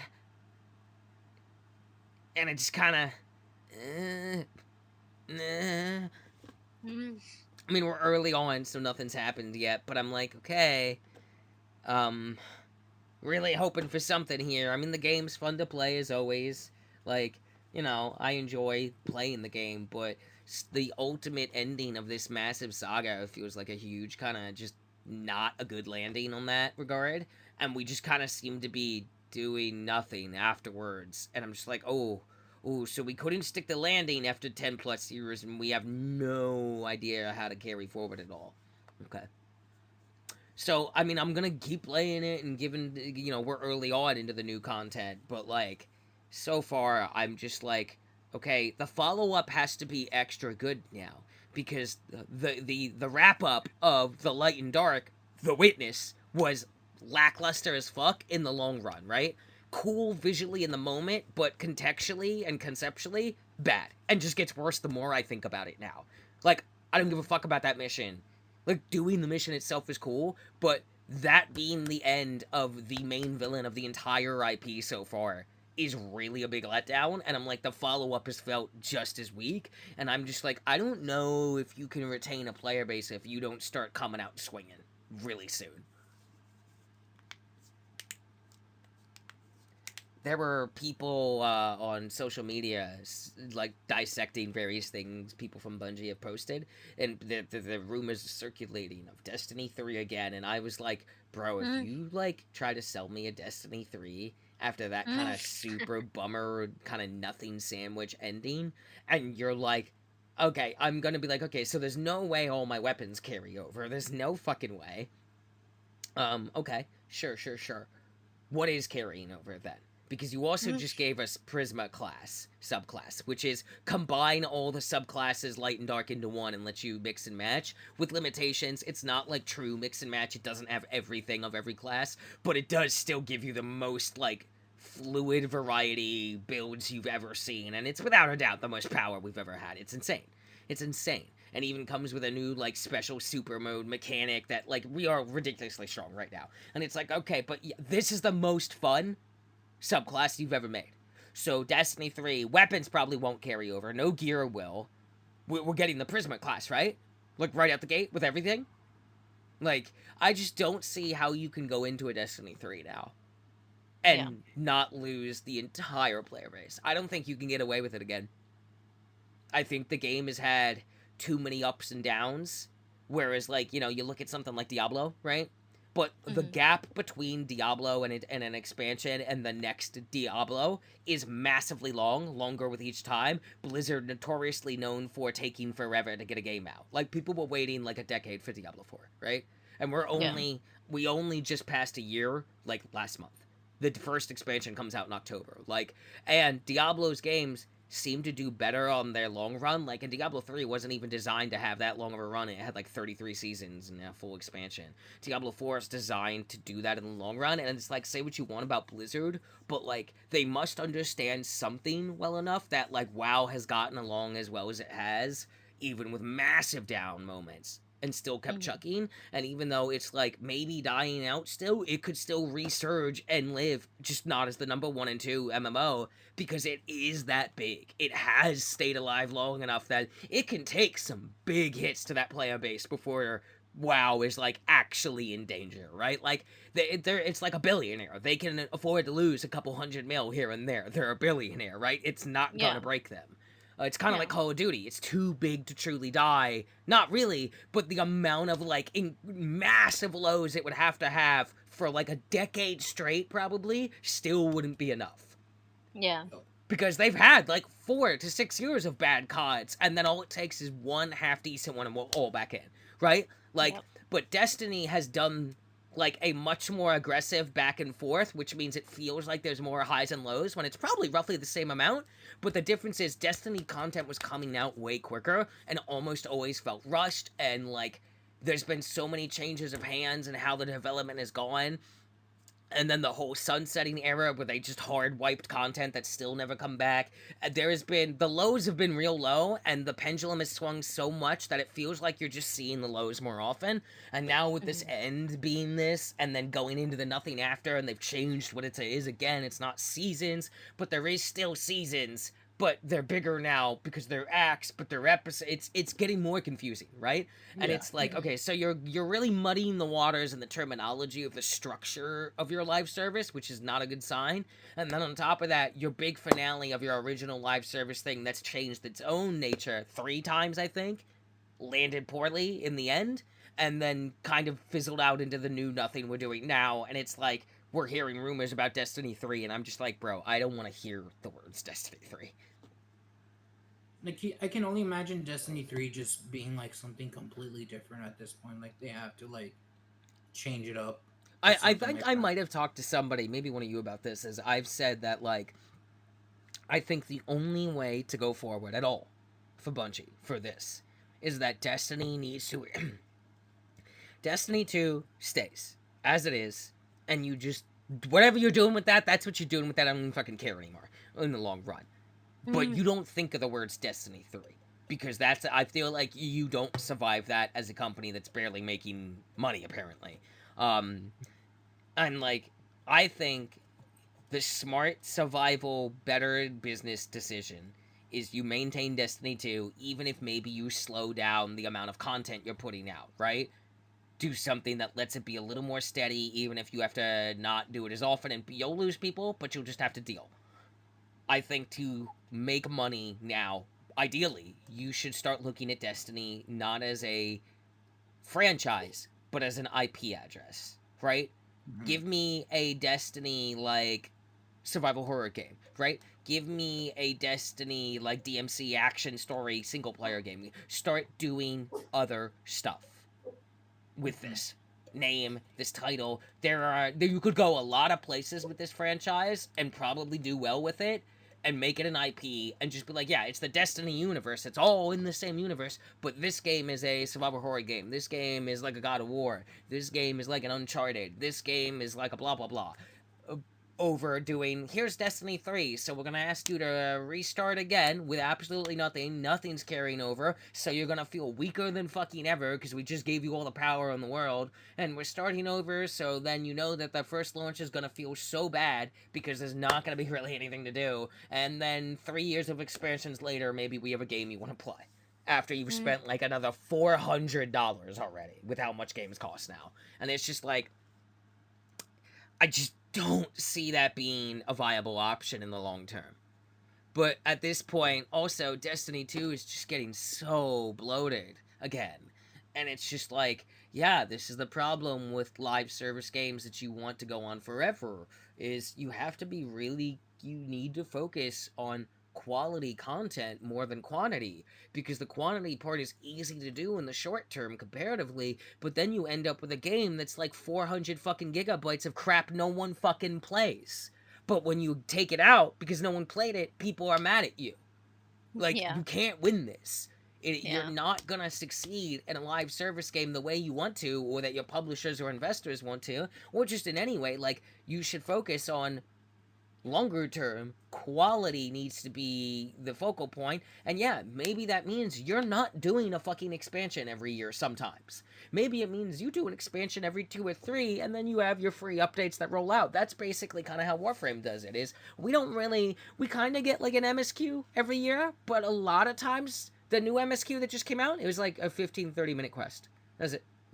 Couple new items and stuff, cool lore moments. It does tee some interesting things up, and there's a new types of missions to run in that, and they're doing an event, and then there's the current like season of old classic stuff to grind through, and then there's all the content that's ever been in the game is still in the game.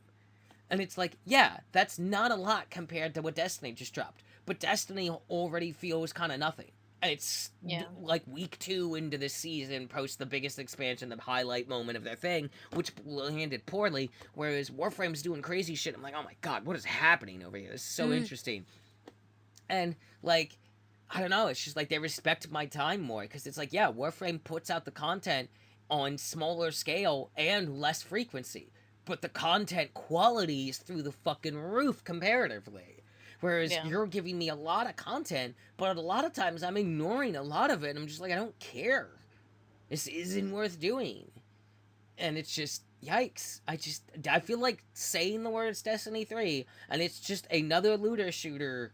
I feel like it's a death sentence. I genuinely feel like, okay, you're dead in the water. No one is going to go for the... I don't want to think about the amount of money that I've spent on this franchise. Like, I don't want to think about this. But, like, Destiny 2 had, like, so many fucking expansions and so many seasons, and you had to pay for the game, you had to pay for the expansions, and the pay structure changed a couple times. Is like, you had the original game where it had the 2 small DLCs which were part of the season pass, then 2 big DLCs, which is where the game starts to maybe get good, though it were not part of the season pass. Then you started doing a big expansion every year with a season pass with exclusive content and loot behind the premium version of the pass every fucking time. Then you started sunsetting shit that's not even there anymore. Expansions people have paid for that just straight up don't exist, and you cannot ever see them again, apparently. It's just... Even though a lot of those expansions weren't good, people don't care, because all they realize is that they paid for something that never exists now. So even though it was bad, they're still mad about it, and rightfully so. And it's like, I genuinely think if Bungie tries to go like Destiny 3... the company just dies and Sony buys them. I feel like within the year. I feel like the pre-order sales will be so bad that Sony will just be able to power their way through and buy them. I genuinely feel like you cannot do this again. You just can't get away with it. I'd be astounded if it didn't kill the company. Like, actually would be surprised. Yeah.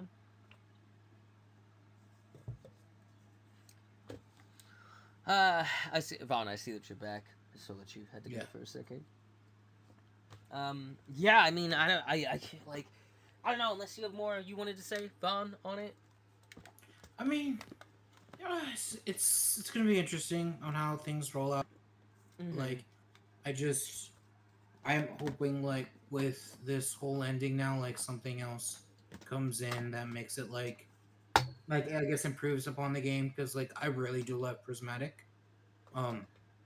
But, who knows how long they're going to try to keep Destiny up and just try to move on to, like, a la Destiny 3 or just something completely different on Destiny. I mean, we still haven't heard anything new about Marathon either, but then Bungie was in the bad limelight, and it was like, Bungie doesn't make money, apparently. We're barely any at all. It barely breaks even. Like, apparently Destiny doesn't make money. So Sony's getting more power, and, part of me is like, acquisitions suck, but at the same time, I'm looking at Bungie, and I'm like, okay, you didn't work under that publisher. Then you went independent, and that didn't work. And now you're under Sony, and this isn't working. And I'm like, okay, I'm starting to wonder, maybe the problem is Bungie. Like, we're 3 independent and 2 very different publishers, right? With very different ideologies.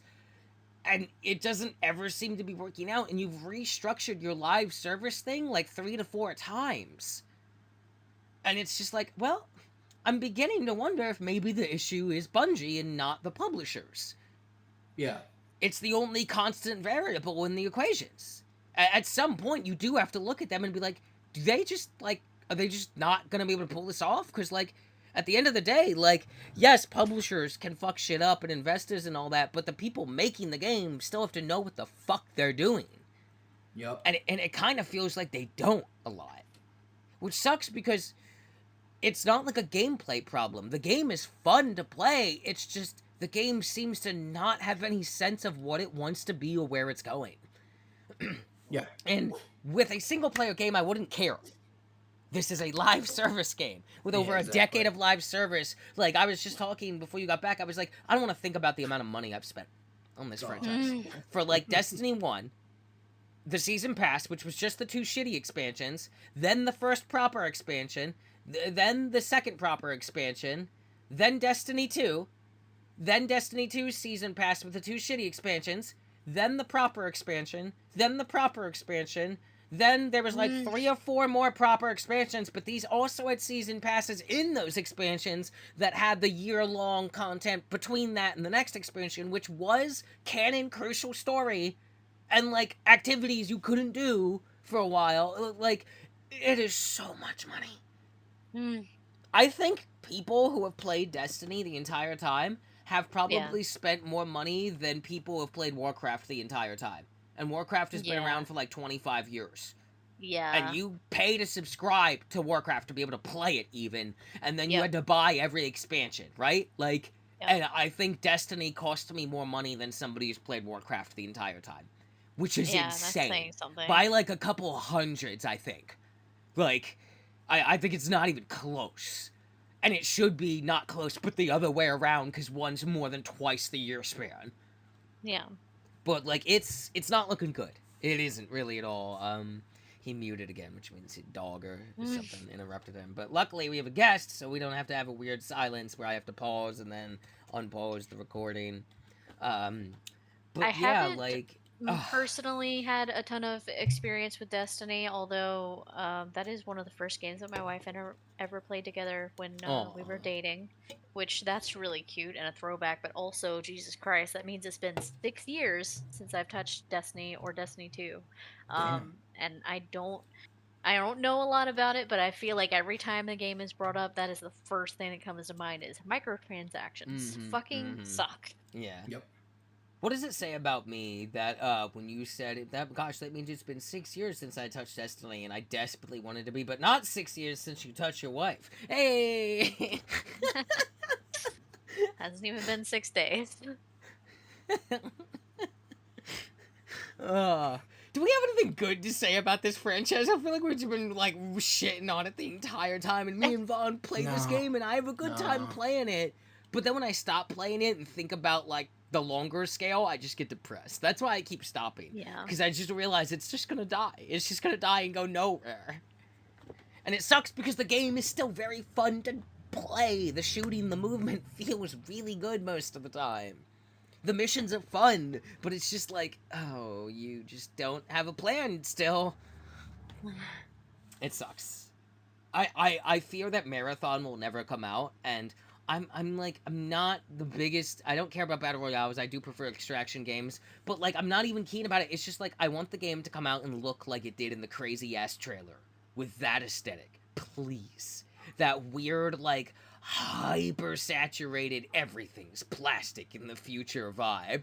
I was like, I fucking love this. It looks so slick, and I just want the game to look like that. At this point, I don't even care if it's good. I just want it to look like it did in the cool trailer with the cool music and the robot people or whatever, and I was like, yo, that looks awesome. We'll see, maybe. Yeah. God, what a terrible future we have in store for gaming. Vaughn, did you play anything else? Really, I was trying to play Fallen Aces because it just came out, but I did not get to. Okay. Like I only played like barely like the beginning of the game just to kind of like test so it out not enough to really have a not enough discussion. To be like, oh yes, okay. All right, so I guess I'll take it now. Finally, I feel like I've said enough about Destiny 2, so I don't need to say anything. You can, just rewind the clock and listen to the episode, I guess. Although if you're here, you probably listen to the whole thing, so like, whatever. I jumped into a couple demos during Steam Next Fest. I popped into the Once Human demo and was immediately like wanted to vomit. I only checked it out on like the weird art style it had going in some places. I knew it was one of those like survival crafting games that I hate every single fucking one of them. But I just wanted to see. I hopped in. It ran like shit. And when I say it ran like shit, I don't mean that like frame rate was bad. No, all that went fine. It felt old. It felt like it played like, think of the oldest survival crafting game on PC. It felt older than that. Like it felt bad to do anything in. Like it was just the most unsatisfying engagement ever. And then as it attempted to dump the story on me in the demo, which is not what I'm looking for in a demo, really, I'm just like, oh, this story is nonsense. It's the most nothing thing. Okay, I'm out. So that was all about 10 seconds. So there you go. Yeah. Once Human. You had like a semi-neat aesthetic, wasted on a game, then my notes say, wasted on a thing that seems like it's over 3 decades old, and was bad then. And that's that. What I did play that I did enjoy was what comes next. I played Flintlock: The Siege of Dawn demo, which has been on my wish list for a while. It is on Steam, so you could go look at it. It is a like Souls-like game set in some kind of like it's not steampunk. It's like like colonial tech. So not steampunk, but same concept, right? Like I don't know what you call that, powder punk. Like you know what I mean? Like it's like gunpowder has been discovered. Yeah. We can shoot 1 bullet every 3 days, right? But like that's the thing. So not steampunk, I guess powder punk. I don't know what that would be called. I mean, but like steampunk kind of gets on that. I feel like steampunk is like way more tech advanced than this. These are like we have like a wheel I can crank to move this lift, and my pistol has 3 shots before I have to reload. We've discovered gunpowder and muskets. Steampunk is way further. The steampunk always has like a Victorian England vibe. That's like the birth of the industrial age, except steampunk is like, it is that, except we never change the aesthetic, right? You don't modernize the look, you just keep the tech advancement. That's what steampunk is. This is like hard locked in like colonial discovering new land era tech. Yet there's crazy magic everywhere. So like it's super sick. I really enjoyed it. It's fucking incredible. The combat is maybe one of the more like interesting things because, like, in the same sense that, like, the way a Bloodborne feels to play compared to a Souls, where it's like Souls is more slow and methodical, even if you're doing like a Dex quick boy build. It's like, you know, Souls is about patience. It is about like, okay, back off, okay, go in, dodge here, attack here. It is very like predictable in its nature, whereas Bloodborne is like, nah, fuck that, go in. Oh, are you almost dead? Go in. Fight, fight, fight, fight, fight, fight, fight. Bloodborne punishes you for playing defensively. Like, literally all the time. If you're struggling in fights, it's because you're being too defensive. Bloodborne is about aggression. Basically, Lizzie, the best way to put it is a traditional Souls-like is Reinhardt. A Bloodborne is JQ at all times and nothing else. Yeah. If you're backing up, you've already lost. Stop backing up. Because, like, in the same way that JQ can self-heal, Bloodborne's, like, signature mechanic is the rally mechanic is that, did you get hit? Well, you didn't. That bar isn't gone. That part of your life is gray now. If you start hitting anything that's alive, you can regen all that, just no limit on that regen. And you can even make it faster. Like, it is actively about, don't you dare retreat. You are not, like, a knight with a shield or a mage backing up. You are a hunter of beasts. Retreating is not an option. To the point where it even, like, the only, like, shield in the game is a shitty piece of, like, plank wood barely held together, and it, like, talks shit about people that use shields. Yeah, it's even in the description of the item itself. It's like, it's literally like, fucking loser bitch, baby. It's, like, so aggressive, and it's so funny. So Flintlock is a Bloodborne, for sure, even though they're calling it a Souls-like. But obviously, a Bloodborne is a Souls-like, but, like, I just stress that I say a Bloodborne because then people know, oh, fast, aggressive, rather than more defense-oriented. Yeah. So, it's got that cool, like, powder punk high fantasy thing going on, but it's got style in a way no Souls game has, that it's also, like, feels a bit like a DMC game. Because not only do you have, like, a dash innately, like a Bloodborne dash, you've got your roll, combat is quick, snappy, you get your parry, which can be a perfect parry, and I'll get more into that in a second, but, like, you can, like, you get new movements very early on. Like, out the gate tutorial, you get the ability to start shooting your pistol, and it doesn't cost ammo, because magic, or you're, like, throwing gunpowder to basically rocket jump in the colonial age. You get, like, a rocket jump, where you're just like, jump! Oh, throw the gunpowder, it shoots me 6 feet to the left. And you can do it twice. And then you're basically getting a double dash in the fucking air. Which means you can now air combo, you can cancel out of things in the air, you can just, you're playing in a whole new level of verticality with that Bloodborne dash. But you also have the dash and the speed on the ground, you've got your running, lunging attacks, you've got your, did you dash backwards, hit the attack button, go right into a counter. You've got your pistol, and you shoot your pistol, and you get like 3 shots, and you recharge those shots by hitting things. And then you've got you get your musket, and your musket is long range, big, devastating damage, and has a Gears of War perfect reload mechanic in it. And then you get grenades, which are chuck 'em. They bounce a little, so you gotta, like, get used to it, and you gotta get used to the time, and it does have a fuse, so it's not just hold it and throw, it's, no, there's a timer, it'll just blow up in your hand, which means you can choose to throw later or earlier for your own reasons, right? Does massive AoE damage, really super useful for clearing big ropes. You get 3 of those. The musket and the grenade are tied to your healing, like an Estus. They regen when you sit at a bonfire. You only get the 3, because they're too strong otherwise.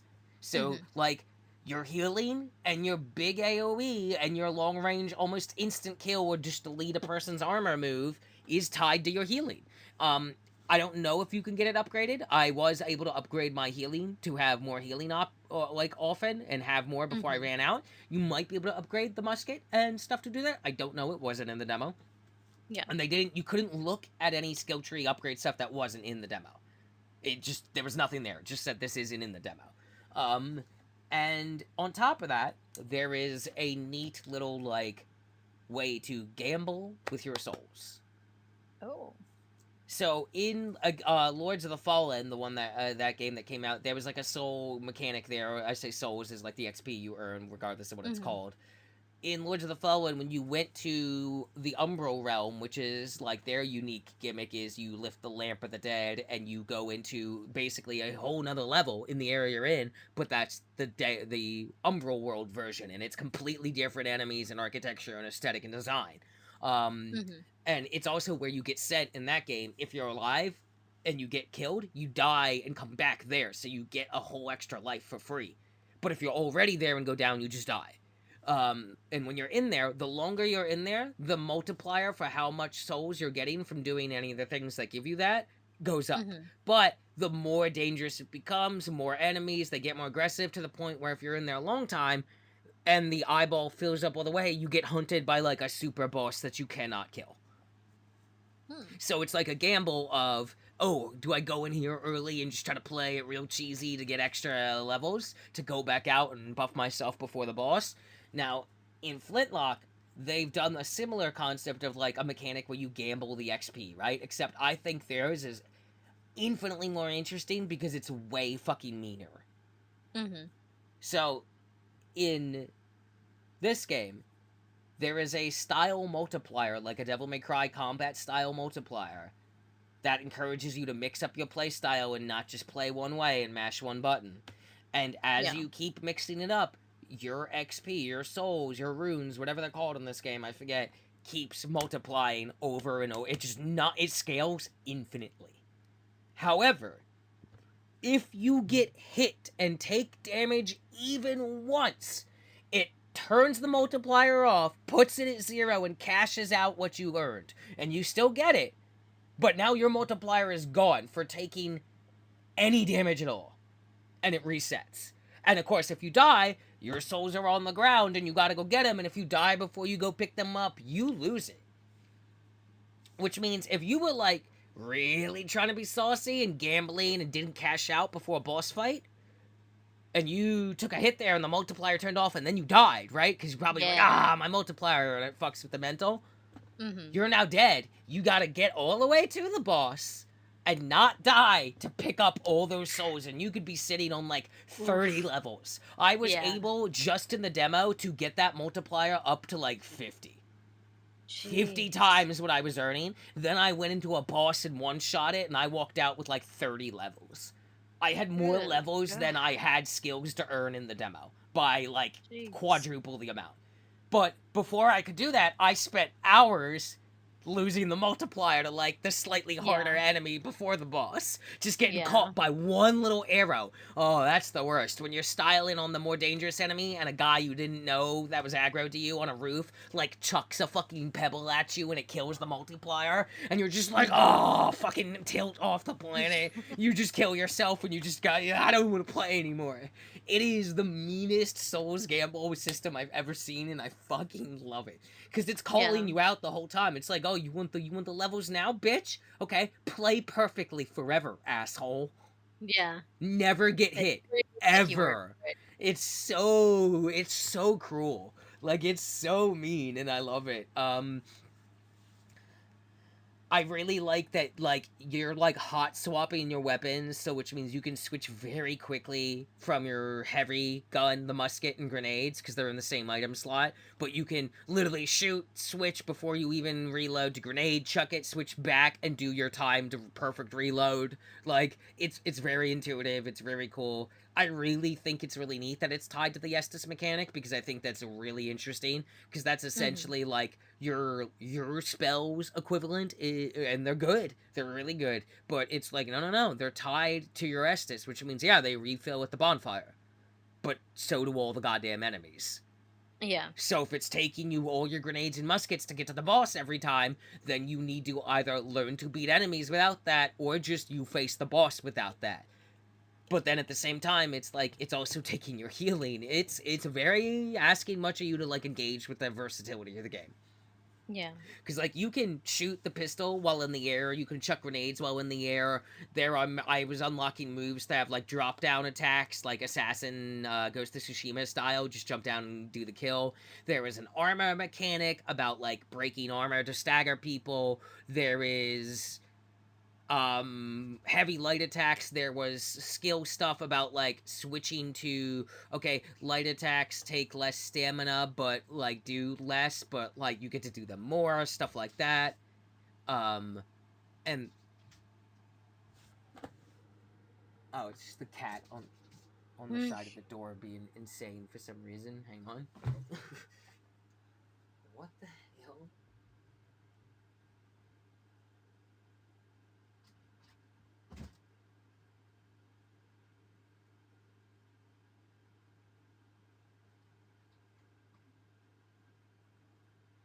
Good cat?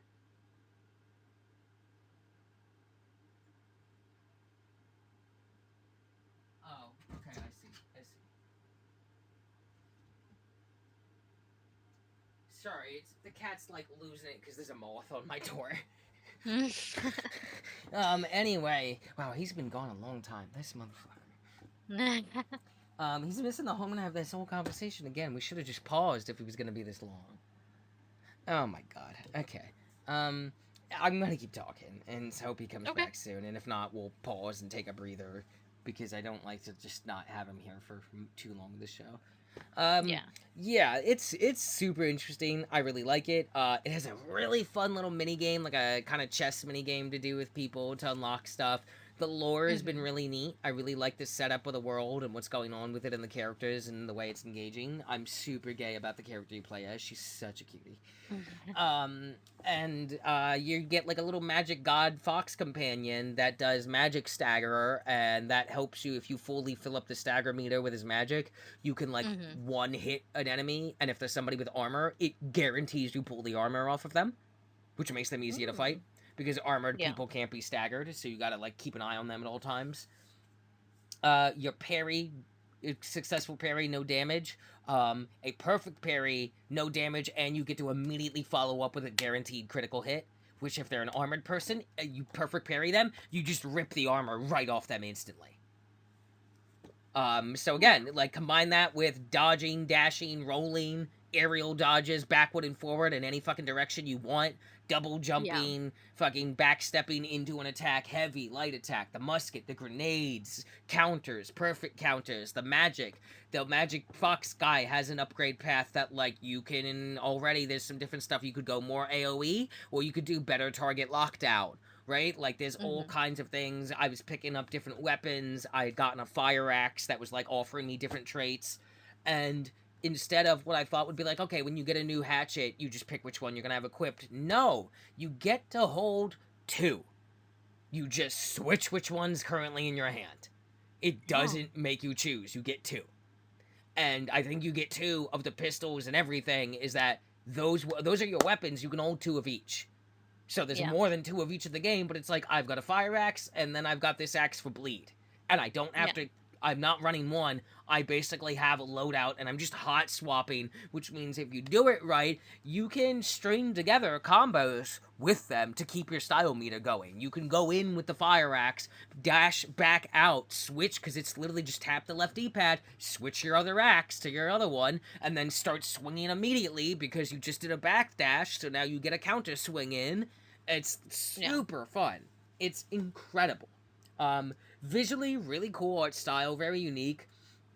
My only problem was that every now and then there were some frame rate problems on the PC demo. However, I will state that this game doesn't come out for a couple months still, and shit can be patched. The frame rate problems were not enough to happening enough, even when they did happen in combat, and were not so bad that I couldn't just power through until the game, like, re-kicks in, that it made me stop playing the demo at any point. The only reason I didn't, like, 100% the demo is because I had other demos I wanted to try before they were gone. Yeah. But so I am super excited for this one, because it interested me from the gate, and seeing more of it, I'm really, really actually gonna be excited to play this one. I'll probably be picking it up on console. Yeah, and then I did play, like, 1 or 2 other things. One, really, because I kind of talked about League and shit already. But that's going to be on my talking about, like, what's coming up on the wish list of mine that I want to talk about, because that was the other demo. So we'd be going into the news now, but I want to wait until he's here. So I'm going to hit Okay, we are back after a wee short break that you won't have heard, so I don't know why I announce that every time. One day I won't. We talked about video games, and now we're going to talk about video games some more. But these are video games we haven't played. This is the news. The news. Okay, as I'm sure, like, our lists differ ranked, especially me and Vaughn usually end up having a couple different rating points. Yeah. I'll go with the one we just kind of hop back and forth for the news. I'll go with the one I watched the most recently, was the Star Wars Outlaw, like, 15-ish minute presentation of things. Just from, like, watching it, you know, it's really hard to get, like, any kind of sense of the game from these things, honestly. I think it's, like, a terrible way to try to sell me on the game, because it really just leaves me with nothing but questions. But, like, from what I can tell, it's kind of giving, like, Uncharted, like, Uncharted Watch Dogs kind of meshed together, you know, vibes, but Star Wars. It doesn't look overly impressive in any way to me, by any means, but, like, I don't think I'm gonna hate it. I really can't tell any more than that. Like, you're doing some Uncharted stuff, you're doing some Watch Dogs stuff. It is, you know, way more like, you know, it's a Star Wars, so I can just shoot these dudes. I don't have to non-lethal everybody like in Watch Dogs. It's like, no, fuck that. Just blast this guy in the fucking skull. Whatever, who cares? Your cute little weird space fox is actually, like, super useful. He can pick up stuff. He can, like, do a sonar radar thing for you, and he can, like, jump on people and shit. There's, like, various hacking mini games and shit, and, like, you, like, track down weirdos in, you know, that shady lifestyle that you're in as, like, a bounty hunter, whatever the fuck you are, a smuggler, I think, in this. And, you know, it's like, oh, you want to, like, get the best, like, shooting stuff, skills or guns? Well, you got to track down the really good gunslinger people, right? And then you do their, like, backstory and whatnot and all that. So without, like, actually being able to play it, I really can't talk much about it. But it looks like it'll be okay. Is kind of just the impression I got, is that it'll be okay. Which, I guess that's as best as we can expect from Ubisoft at this point. Really do be like how that. low the bar has gone. Sponsored by Skull and Bones. This is a joke. It's not sponsored by Skull and Bones. No. The Philippines is against the Skull and Bones. Let's be clear. No, they're for it because they get the money either way. Yeah. They sold out. They get the money back. Well, is it? Is it selling? Is anyone playing it? God, anyone at all? You show me a real person that we can verify is an actual human being that is actively currently engaging with Skull and Bones as, like, part of their weekly gaming time. Show me one. They can't have been paid for it either. Oof. Okay.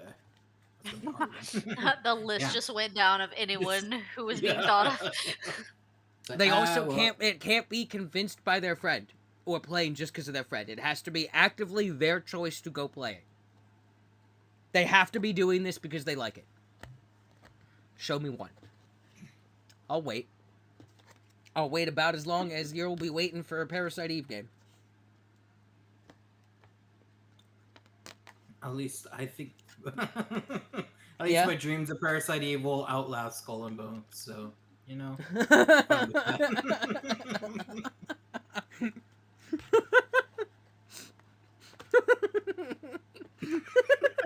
I don't even. It's like the most depressing thing I think you've ever said on the show. At least my dreams of Parasite Eve will outlast Skull and Bones. Man, I really, like, usually I tell people, you know, you could shoot a little high, maybe have realistic expectations, you know, lower your expectations. Vaughn, I think you need to raise yours, maybe. Maybe you should have better goals, buddy. Maybe you should shoot for the stars, because I feel like you're digging in the sludge, hoping for diamonds. There are none there. They were all used in the Blood Wars to fuel Elon Musk and Jeff Bezos' penis rocket wars. It's just mud and shit down there, and that's all. That's all. And Parasite Eve and Skull and Bones. Yep, mud and shit. Those were some very interesting words there for a minute.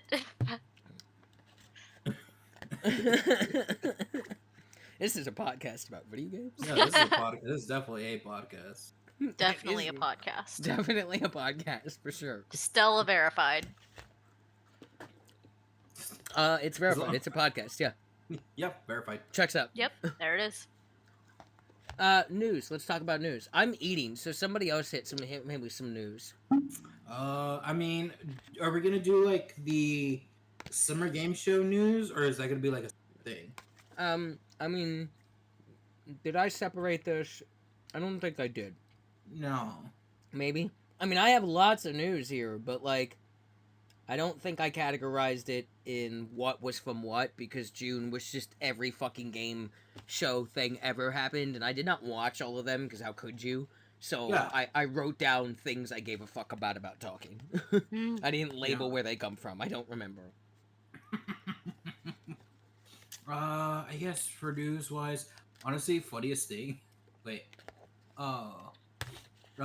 There was at least an announcement from Ubisoft of Beyond Good and Evil, but it's like yeah. Oh yeah. I saw that, and I was like, yo, you better be following up with some Beyond Good and Evil 2. Because if you mentioned this franchise after nothing for fucking 20 million years, then to give us some cool looking stuff with the second game, and then say nothing forever just to talk about, oh, it's the blah blah blah, and don't you fucking dare. I will come into your fucking offices, Ubisoft, and beat the shit out of you. I just found that so funny. There better be a fucking update on that goddamn sequel. I swear to fucking God, Ubisoft.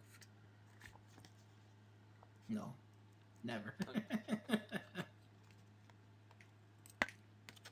Alright.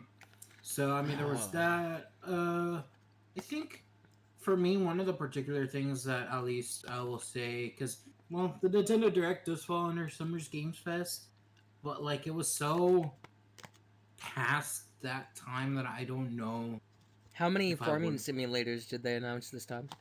Maybe like 3. Well, it's like 7 less than last year. I think for me, like, the biggest thing that got really cool was the whole Marvel vs. Capcom collection that they're bringing. Like, it was the most surprising thing to see, like, on that. Oh, I don't think anybody was calling for it. Nobody. But I'm glad it did. They're like, you know what? Yep, we're bringing it back. Yeah, you know why? Because Marvel vs. Capcom will make money. People like that game. People like the game. You're right about that. People have been asking for that for a very long time. And now we're getting it. We're finally getting it. Yeah. Notice I said people were asking for this. As in, more than one person yelling at the sky for Parasite Eve. Yep. I assume you knew that's where that was going. Yeah, I know where this was going, of course. Okay, cool. Glad we're on the same page. Alright, news. I'm done eating now. Let's do the news. Yeah, I got some stuff to talk about. Just briefly mentioning, I don't know if it's Neva from the making of Gris, the really, really pretty, sad, depressing game. They're making a new game, which appears to be also very pretty and potentially depressing. You're some lady that discovers a wolf cub that later has deer antlers. You get like a sword in this one, and you go on some kind of magical, potentially Watership Down-esque, tragic, horrifying journey. Stay tuned. That sounds like some Were Elk Huntress lore bullshit. Yeah, it's something. It's something. Gris's great. It's just incredibly depressing. But it's meant to be. The first Descendant comes out July 2nd. Me and Lizzie are gonna be hopping on that. We're excited. We played a lot of the demo. We played a lot of the demo. We were playing that like every day. Like there was nothing for me to unlock in the demo. I played it so much. I was like, you know, I was making fun of this game because it's like, it's Warframe Destiny, free to play, but everybody's a hot Final Fantasy character. And then I played it and was like, yo, this is like legit a really good game to play. And it wasn't, like, overbearingly grindy at all. And I was like, this is, like, tight. I actually, like, really enjoyed this. This was fun. So, I will be hopping on that for sure. The Night Springs DLC was announced for Alan Wake 2, and then just it was out. I've beaten it already. It's really good. I can talk about that a little briefly here. Night Springs is fucking crazy. And I think the people on Remedy may be on copious amounts of hallucinogenics. This is the most Remedy has ever been. You know that like moment in every Resident Evil game where the game like starts to gently remind you that this is a Resident Evil game, and then when it still seems like it's too cohesive and well thought out, it just nosedives into Insane Town for the next 6 hours, where it's like Wesker is injecting himself with clones of his unborn children, and it's like, what the fuck just happened? That's the entire DLC, except it's cut into like 3 episodes that are portrayed as like a teleplay written by Alan Wake, hosted by Warland Orr, except it's real, except it's canon, except Night Springs is either the original world or all the worlds that don't exist anymore in the multiverse of everything and nothing existing at the same time.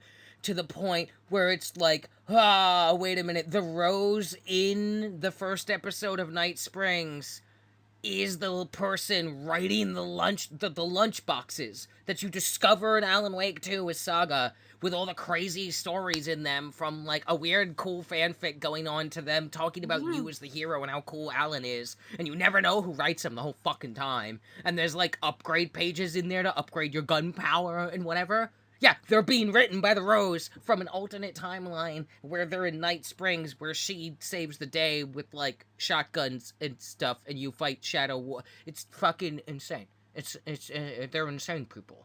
And then the second one is, like, Northlight, where you play as alternate Jesse Faden from Control, who's running from the Bureau of Control, but doesn't know who they are, but maybe knows who they are, but still has Polaris, but none of the powers, and you basically just play Alan Wake 1 and get a flashlight and a gun and fight off a bunch of, like, coffee zombies, and then the guy who's the sheriff in Alan Wake 2, who is also definitely the guy from Quantum Break, even though they legally don't own that game still, he's in this game, but as a different person. Hang on, is it really we're still not owned done. by Xbox?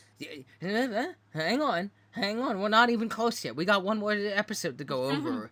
And then you get to the end of the Coffee World Spooktown DLC as Jesse Faden, and it's Alan in the cage that Jesse Faden's brother, but the Jesse Faden from Control, not this Jesse Faden's, is in.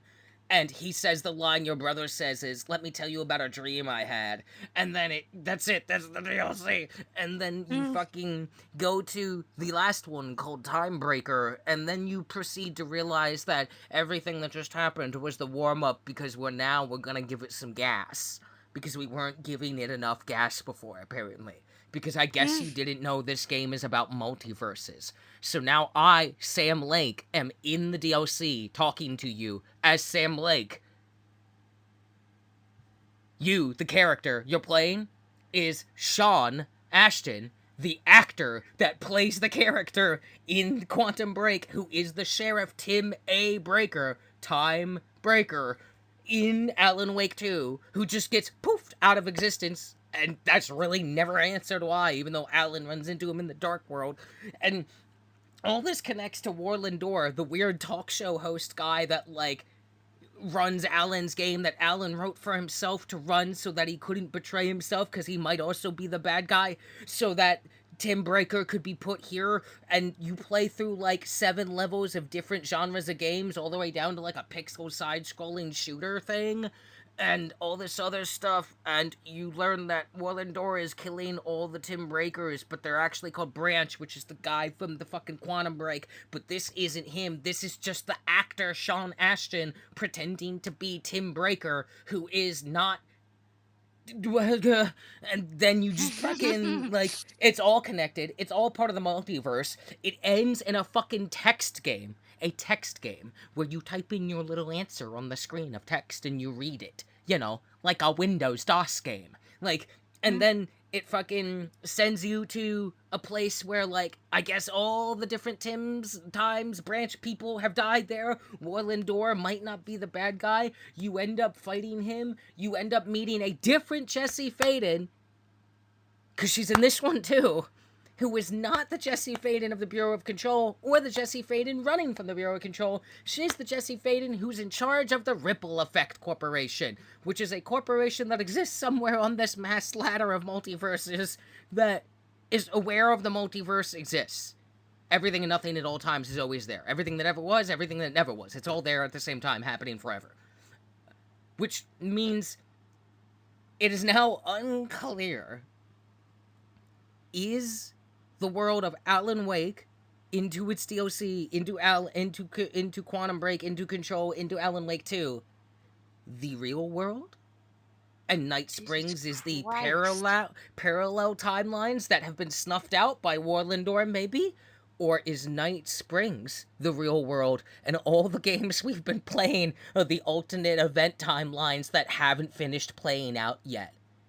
To such a degree that at one point, Sam Lake and Jesse Faden, and Jesse Faden tells you this in the form of a comic book that you just scroll through. And by comic book you scroll through, I mean it's just a fucking picture of it's a JPEG, and I just press the button to go to the next page. Like reading a comic book on an e-reader. And prior to that, at the start of that part of the DLC, Sam Lake, just as Sam Lake, talking to me playing as actor Sean Ashton, who is the actor that plays 3 fucking characters in this thing now, about the multiverse and how we could all just be characters in a video game. Looks at camera, smiles, sips coffee, fucking... Remedy has lost their minds. They've gone insane. Sam Lake finally got to make the game he wanted to make 20 years ago, and now he's just gone mad with power. He's Kojima-ing. He's just Kojima-ing he's Polish Kojima. It's just, like, this is the most insane thing I've ever engaged with in my life. And I can't tell whether this man is a genius or insane. There's one more DLC. And it's this big, like, actual story DLC. Also, keep in mind, I'm still playing the final draft, aka the New Game Plus of Alan Wake 2, which is a proper sequel to the game Alan Wake 2. And by proper sequel, I mean, when I started it, I was like, oh, gee, I wonder how much the story has changed, right? Because they said it's like a soft sequel. They lied. It is an immediate sequel in that the story changes within the first 5 fucking seconds. In such a way that it profoundly alters the entire goddamn game. I need someone to just, like, get a blood sample out of Sam Lake and just tell me how much caffeine is in this man's blood right now. Oh, the amount of coffee that, like, is put into the game. Dude, there's so much coffee. I'm pretty sure there's so much coffee. There are so many. There is no less than 13 scenes where the FBI agents pick up their coffee and take a perfectly synchronized sip and then set it down. And the camera aggressively goes to them. It really wants you to see this coffee sipping animation. They're very proud of it. To such a point that shortly after the release of Alan Wake 2, and then it won some awards, Remedy, on both all the social media and as a YouTube short, has a video up on their YouTube. And hang on, you won't find them right now, because all of Remedy's things are now Poison Pill Entertainment, which is the company that is making the game you're playing in the third part of the first DLC, where Sam Lake, as Sam Lake, talks to you, the character, playing actor Sean Ashton, who is also playing 3 other people across the 4 games. Christ.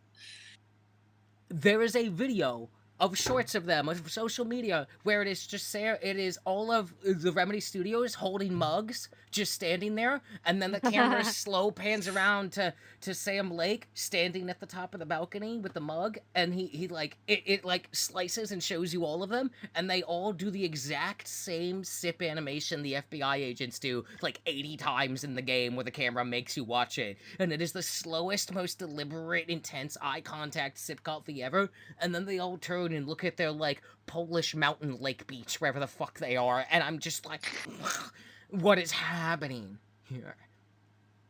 I have never been more confused and more delighted by a company's products in my entire life. And I'm so happy they finally had the, like, big success moment with Alan Wake 2 and Control now, because it feels like we're finally in the era where somehow, someway, somebody's gonna give these crazy motherfuckers the money to do whatever the fuck they're doing now. They're really close to just being straight up independent, too, and I'm like, thank fucking God. Because in a world where I get bloated games that never die and are terrible and you make me hate Final Fantasy VII Modern, at least I can just hop back into Remedy. I could just probably tweet at Sam Lake and be like, tell me something weird. And he'd be like, here you go. Yeah. And he'd be like, wait a minute, is this canon? And just smiley face. It's smiley face. Dude, Lizzie, no, to put this. Sorry, not a smiley face. It's a cup of coffee. It's just coffee. I'm Googling this right now because I need to know now. Because last I checked, they did not own the rights to Quantum Break, but they have made that entire game canon without breaking any of the legalese. And I'm still not sure how that's allowed. I was trying to figure out, like, does Microsoft still own Quantum Break? I think so. I'm looking right now. Quantum Break, because I don't believe you. I don't believe you. Quantum Break contains numerous references to one. Okay, so I'm looking at it right now. I just Googled who owns Quantum Break, right? Quantum Break contains numerous references to Remedy Connected Universe series and is also seemingly referenced in Control. It's not seemingly, it's aggressively referenced in everything. They all do that. However, the Quantum Break IP is owned by Microsoft rather than Remedy. Still. To this day. It does not matter. Remedy does not care anymore. You won't give us the rights? Whatever. We have now figured out how to make everything we needed from Quantum Break aggressively canon to the point where we've made it better and more insane. And we now have that actor playing as that actor, as Tim Branch, as Tim Breaker, also as other guy. Don't worry about it. To the point where our original character, played by the local actress we hired, Jesse Faden, now plays 3 different Jesse Fadens, who all have different stories. Like, fucking, it doesn't matter. Nothing matters. Remedy cannot be contained. The gates have been unlocked. Remedy has unlocked. By the way, just to really pack in how insane this is, that DLC took me like an hour. Each of those episodes in the DLC is like 30 minutes. It's nothing. But it is that insane. It is an hour and 30 minutes. They're like 30 minutes. There's no beef to these. They are literally like television things. Like, you know, telenovels from back in the day that your great-grandmother watched. They are snippets of nothing. Yet they were that insane that it took me almost like... It took me so long to get through it that it crashed the recording software, and, well, I'm gonna have 2 recordings now that I'll have to snap together in something. Remedy Studios. Hell yeah. Currently still named Poison Pill Entertainment, so you can't find Remedy Studios. I'm not sure if this is a bit or they're rebranding to Poison Pill Entertainment. It's still unclear. No one knows. Yeah, so that was Night Springs. More Remedy. Go, go, go, go, go. Those were my notes. And then my notes under it say, Remedy is nuts. This DLC was fucking amazing. So yeah, that was still part of the news. Monster Hunter Wilds. We talk about Monster Hunter Wilds? I mean, what is there to talk about? Oh, you don't know? Oh, you don't know? Oh, was there gameplay shown of it? There was gameplay, and a couple people got to actually sit in the private hands-off demo where questions were answered, and I've been digging into that. So, first of all, there is no longer loading when you leave town. There's no... hey, are you going on a hunt solo? You going on a hunt with friends? You going on a hunt and you might have to pop a flare? Yeah, okay. Is the hunt that way? Walk the fuck out of town. Just do it. Open world. Open world confirmed. Walk. Just go. Call your fucking bird and go. Fuck loading screens. That's stupid. Go. You just go. You just leave. That's gonna be incredible. Confirmed, the secret, which is like your weird chocobo thing, can be called in combat just at the press of a button, and it just runs and scoops you up in a super fluid animation and, like, instantly starts running away from the monster, and you get instant control. So you can use it to reposition. 2 weapons. You take 2 weapons on a hunt now. One of them sits on your bird. You can, if the bird is in the thing, like, it will work like the, it will not be there when you're not using it, basically. It'll just stop existing, and then you just press the button, and the bird comes from wherever the bird comes from, who cares? But it'll just run straight to you, and there's no button to press to, like, grab it. It just runs to you, you grab it, and go. Like, immediately into a sprint. There's no extra fucking around, you don't gotta tell it to do this. It's like, did you call the bird? Okay, the bird is coming to you, and you are going to instantly grab the bird. And then you can do 2 of the same weapons. So if you want to do 2 different greatswords, you can do that. There is clearly, and people have talked about it, there's like a grapple hook thing on your, what do you call it, the little shooter wristband things they have. Pretty much functions like a better version of the clutch claw, but not as tedious. I don't know if you'll be grappling onto enemies, it doesn't show any, but it does let you just like, as you're running away, and you see it in the very first trailer, you can like, shoot your grapple at these stalagmites and then pull to drop them on the horde so that only one guy can follow you, right? So same way you shoot like pebbles at stuff to knock it down, you can use it to pick up items while you're running from your bird. So you don't have to like get off to pick up like random fauna or whatever. They've confirmed that like day-night cycle is gonna be more like, it's not like you go there and it's nighttime the whole time. It's a day-night cycle properly. Nighttime we'll see, apparently, like, as the game progresses story-wise, there's, like, some kind of thing that's happening to the land that, like, fucks up the monsters and makes them fucked up. Some kind of, like, poison goo or whatever. Obviously, up to 4 people.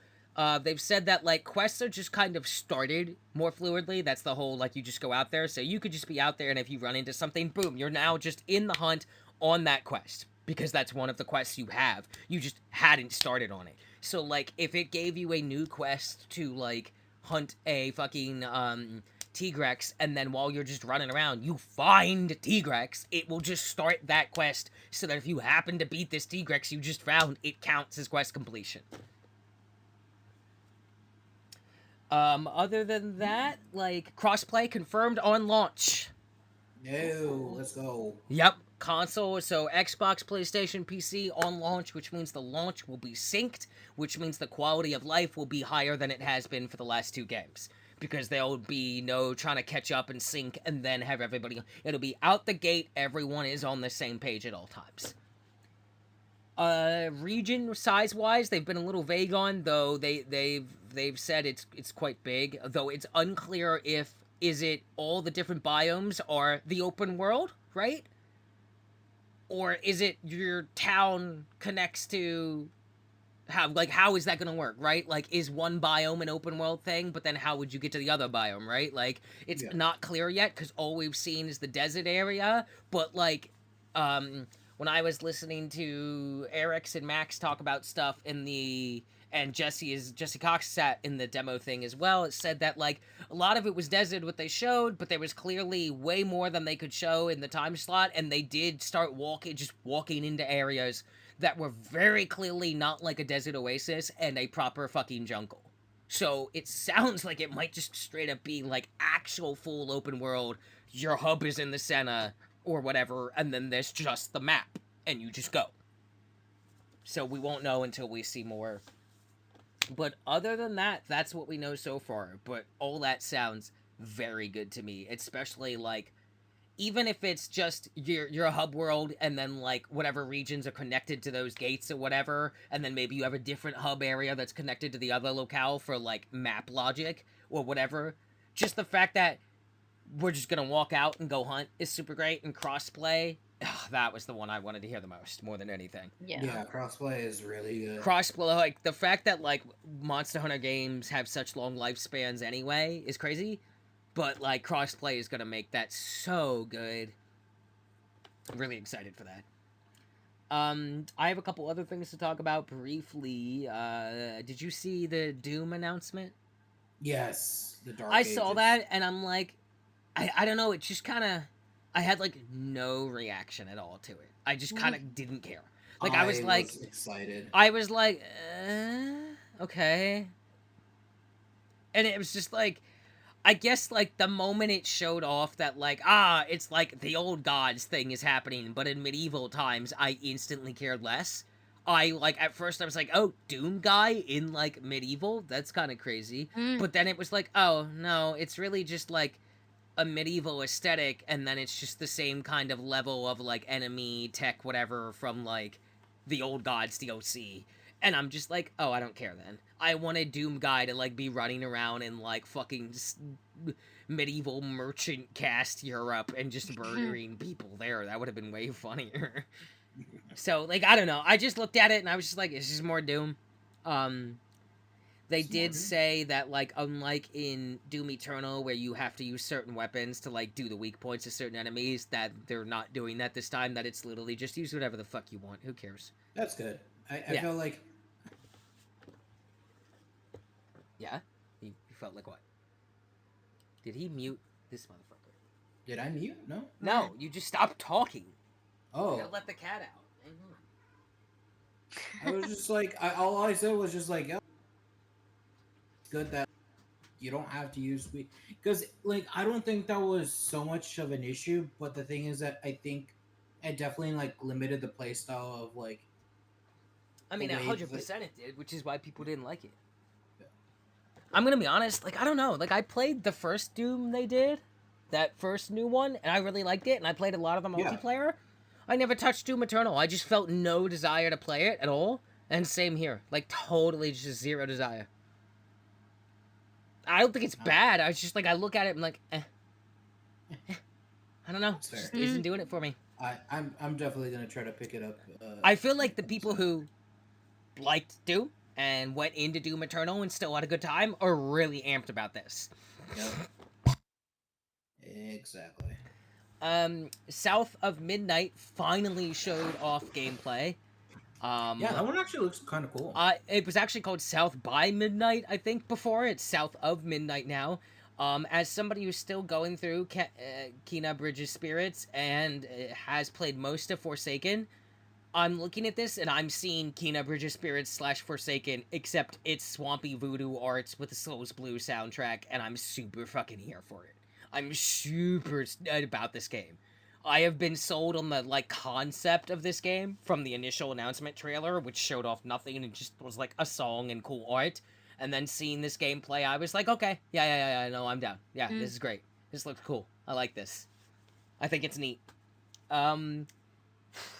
Fable got some gameplay, kinda, sorta. 2025, surely. If Xbox still exists by that point.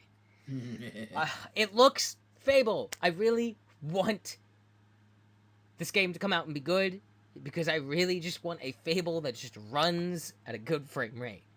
Please. No. Diablo 4 Vessel of Hatred, October this year.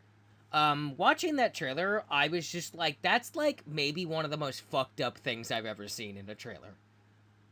like that was fucked, where, like, when it did the thing, I was just like, oh, yo, fuck off. That's, like, not cool, B. She's a child. Yo, you can't, no. Care. I don't, wow, holy fuck, bro. That's a little much. Oh my god. And then I was like, yo, let's go, though. Let's Diablo. Let's fucking go. And then, maybe the most exciting Gears of War announcement ever made. E-Day is the next game. The game that will be the events that are the most talked about and least known and sound the fucking coolest. Because E-Day, for those who don't have the Gears of War knowledge, E-Day is the day where the locusts, the monsterish people, emerged from under the ground in mass as, like, hundreds of millions strong, out of the blue. No one had been expecting this, no one saw it coming, and just giant holes emerging in every fucking city and small town, anywhere humans live on this planet.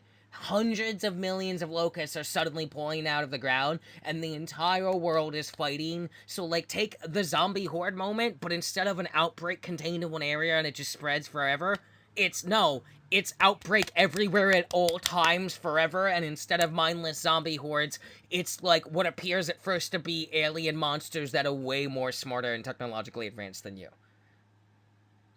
But they're not aliens. Yeah, E-Day. I'm stoked for E-Day. I can't wait. That's like super great, even though I still really like Gears of War 6 and would like more Gears of War because Gears of War is fun. But like E-Day, yeah, that's cool. Hopefully that comes out. Hopefully so does Fable. I feel like the Gears of War E-Day is a for sure. The Fable, until it's like out, I'm like, I don't know yet. Yeah, there are games that have been like that where it's like, I don't actually out. Like, I don't care if you say it's going to come out soon. Until I can hold it physically in my hand or I can like actually play it, it's not out. Yeah.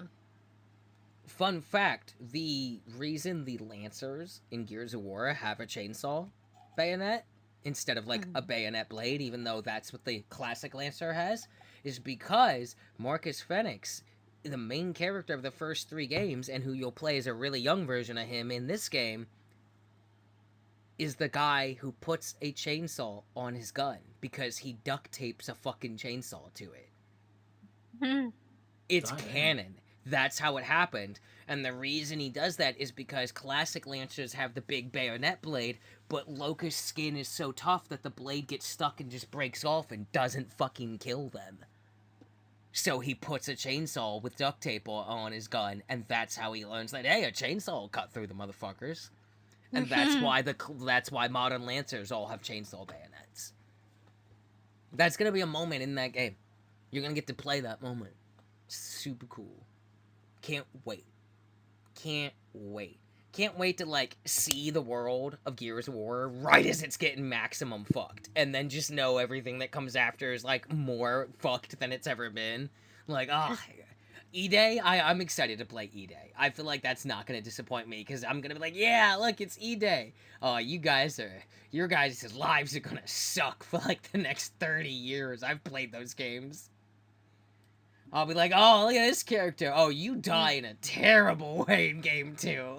You get fucking bodied. Your head gets ripped off. Yeah. Gears of War is really good, and I really want people to play through Gears of War campaigns with me who've never played them, because they're fun games. They're, like, schlocky, but, like, they're schlocky in the way that, like, a RoboCop or an old Predator movie is, where you're like, yeah, this is stupid, I love it. Let me just chainsaw this guy. Yeah, let me call down the super laser that destroys half the planet, because at any cost, we gotta stop the locusts. Oh, it's so stupid and bad, and I love it. It's the best. It is big 80s, like, sci-fi action movie energy.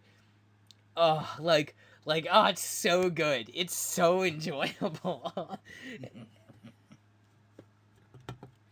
Oh my god. And then I would be going into Black Ops 6. Unless you have other stuff you want to go into first. For Game Awards? I do have some, we could touch on the Dragon Age and Avowed stuff if you saw that, and then we could save Black Ops 6 for closer to the end, because that's going to be a bigger topic, I think, for all 3 of us. Yeah. Wow, that was weirdly synchronized. Please never do that again. No. Alright, who's got any more news? I could touch on Dragon Age Railguard and Avowed, briefly.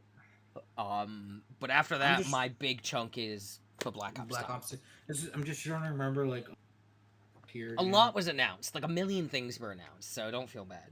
I'm barely covering what was announced, because, like, there was a lot of crap. Let's be honest. There was so much. Like, I'm still surprised that they're creating, like, a Lego, what's it called? Horizon Zero Dawn. Like, oh god, I forgot about that. I saw that announcement, and I was like, what the fuck are you talking about? Yeah. Bro, there are so many Lego games I didn't know existed. Like, I was, like, looking at the PlayStation Store, and I was like, wait a minute. Lego Star Wars Jedi Collection, Lego Star Wars, Indiana Jones, Marvel, oh, there's a lot of, oh my god, there was, like, 9 million Lego Batmans, okay, Lego The Hobbit, Lego Lord of the Rings, the Lego movie game, this other Lego game, Lego this, and I'm just like, wow, I don't remember there being so many over the years. Yeah, there are a lot of Lego games. They've just been going.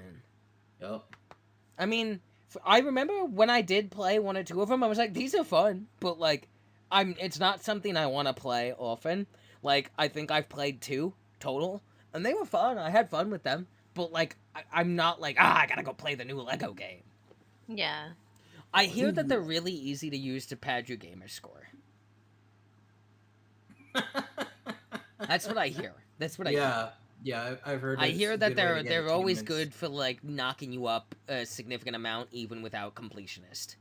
Just because it's a collectible game, the whole fucking game, Yeah. right? Like, yeah, I hear they're really good for gamer score.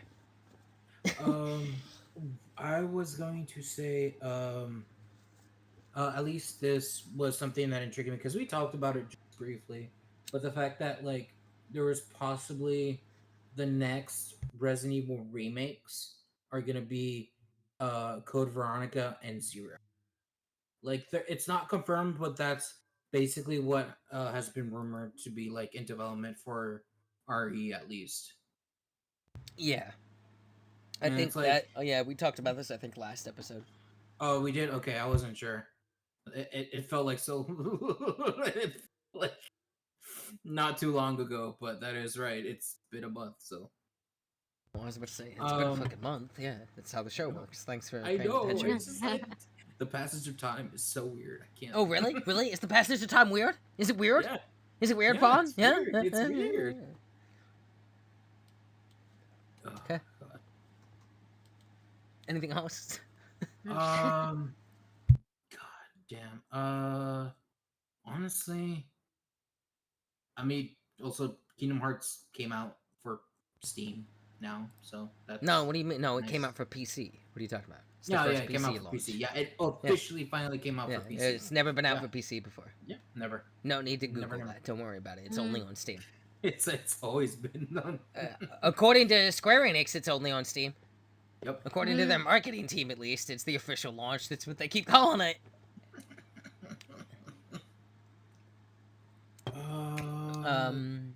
I mean, did you see the Dragon Age Veilguard stuff? I know I linked that video. But, like, the thing is, I haven't really played. What's it called? I haven't really played Dragon Inquisition? Age. So. Oh, okay. No, just Dragon Age in general. I haven't really. Oh, played so it. I'm a big Dragon Age fan. I fucking love Dragon Age. Loved the first 2. I love 2 a lot. Actually, it's one of my favorites. I like Inquisition. It was so big, and at the time, I just didn't have the time to commit to it, and then I got spoiled on a big plot twist and just never went back, and figured I will just go ham on the new one. From what we've heard of the new one, it's kind of like it's not going to be as outrageously large in scope as Inquisition was, where like the Hinterlands alone was such a massive starting area with so many quests that like it was insane. It was too much. Not that like the quests were like terrible or bad, but it was just like it was so much. So apparently it's more mission based. This one you're going to like so very much Dragon Age 2, I think, where it's like, all right, you're gonna have your like hub wherever that is, and then you go look at your map and you go there and do the mission, and then some missions will take you back through old places but different directions and will further open up the area. So like the areas the missions are in themselves are like apparently like fairly large and like detailed, but they're not going full open world like they did last time. Which I think is the right step, because I think as cool as the open world was, it just was daunting and made it really hard to like navigate and shit. So I think I'd much rather prefer a mix of like the direction Inquisition went with the direction 2 went as what a modern Dragon Age is. I'm super stoked for it though. It looks the UI looks pretty clean. I watched a lot of the Jesse Cox videos about stuff like that and was reading about it, and I think the characters look neat. I know people were complaining about like the art style, but like I think it looks fine. It's like, yeah, it's like a more realistic version of Inquisition's art style.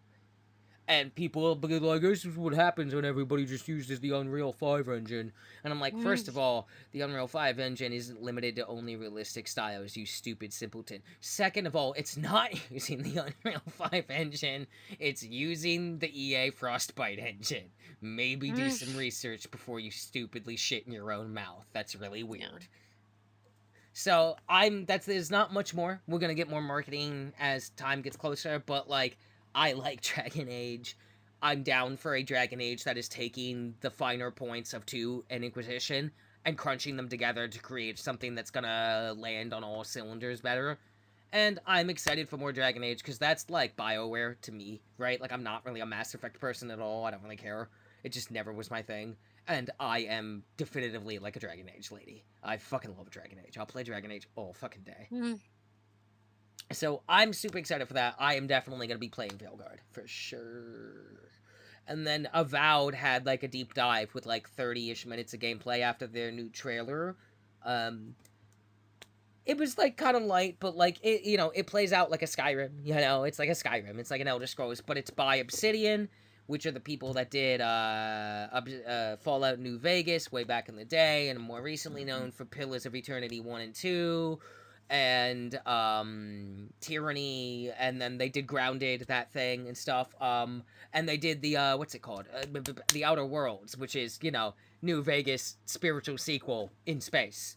Very good. Still playing that. Can't wait for the sequel of that, and gotta get to the DLC in that.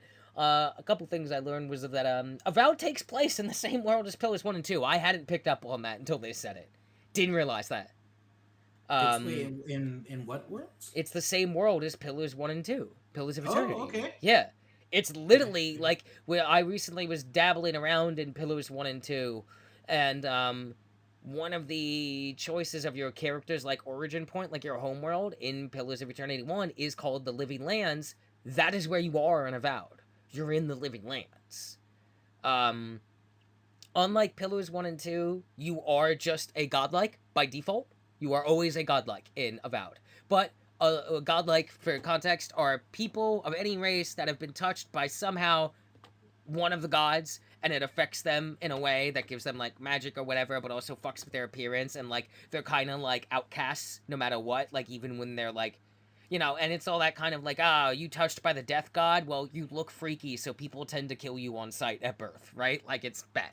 Even though the death god inherently isn't bad. It's just, they don't like the way you look. And then there's, you know, the moon god touched people are super hot, so everybody's like, yeah, the moon god people, but, like, it's all fucked, right? And, in this one, you are just a godlike, you do get your character creation and all that, but you are always a godlike, but you do not know which god, which is unusual. And then that's the setup into you being sent to the living world, the living lands, to check into some crazy blight that's going on there, and that's kind of all we're getting. But, like, you can mix and match all your class stuff to, like, really just kind of, I want to have a little of this and a little of that. It's very kind of gives off Skyrim vibes, but it looks fun. And I enjoy a good game like that, so I'm going to check it out when that comes out. And that's all I have aside from Call of Duty talk at this point. So if we have anything else... Not really. Actually, I'll just make one little quick note of this, because there's not much to say about it, but I just find it really funny. There's a game coming out called Killer Bean. Apparently, it's made by this dude that's worked on, like, The Matrix Reloaded and stuff like that. Like, and, like, this has been like just a single project by him. Like, this is an entire project just done by him. So, like, kudos for him.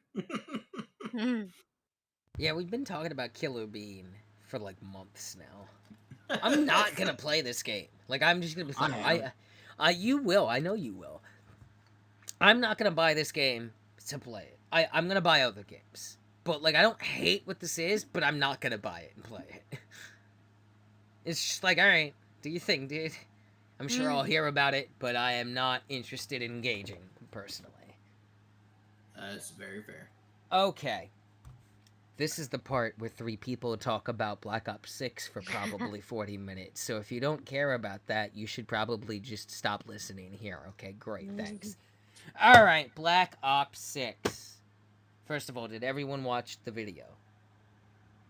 The Black Ops 6, like, global... Okay. Alright, well, good for you. I took a bunch of notes. So, this was more focused on some of the new features they've put in and refinement they've done to old ones and the campaign. This was not their global multiplayer deep dive / maybe zombies that's happening in August. And then we'll probably, usually around the time they do that big actual deep dive into the multiplayer and tertiary zombies, shortly around there is the beta, almost every time, because the game comes out fucking October. That's not that far out. So the campaign breakdown, just gonna go down my notes in like top to bottom here. It's revamped out the gate to offer more variety and player choice. They really wanted to like give you way more options in your mission approaches than they ever have to like really utilize the new systems and mechanics they've had. But it is still at the end of the day that good old Call of Duty, Black Ops, insane Hollywood-esque fucking nonsense moments. But it's just gonna be like you're not as limited in approach as you were, even if it has relatively the same end goal. But like they want you to be like, no, I want to go in this way. I want to go around about, climb up here, and do all this shit. So we'll see how that plays out. Treyarch usually nails the campaign, in my opinion. So I'm not like worried about that. The safe house future from Cold War story is returning, but this time you're in like an old like Russian safe house in the middle of the countryside. The setup for this campaign, by the way, is I believe it's like post Black Ops 2's storyline that takes place in the past, but predates the Cold War story. I might be lost in the weeds there. It's somewhere in there, right? What it seemed like it was like whatever happened to Frank Woods in Black Ops happened, and like you're kind of going past that, I guess. Like, yeah, it basically it's like, so Black Ops 2 was way more about the current storyline, what modern future one, right? And then it dipped into like cutscenes and a mission here or two that was like, oh, the OG Black Ops crew before their like inherited kids took over. This is what they were doing between the end of Black Ops 1 and the Black Ops 2 main storyline, which is the modern like semi-future war, right?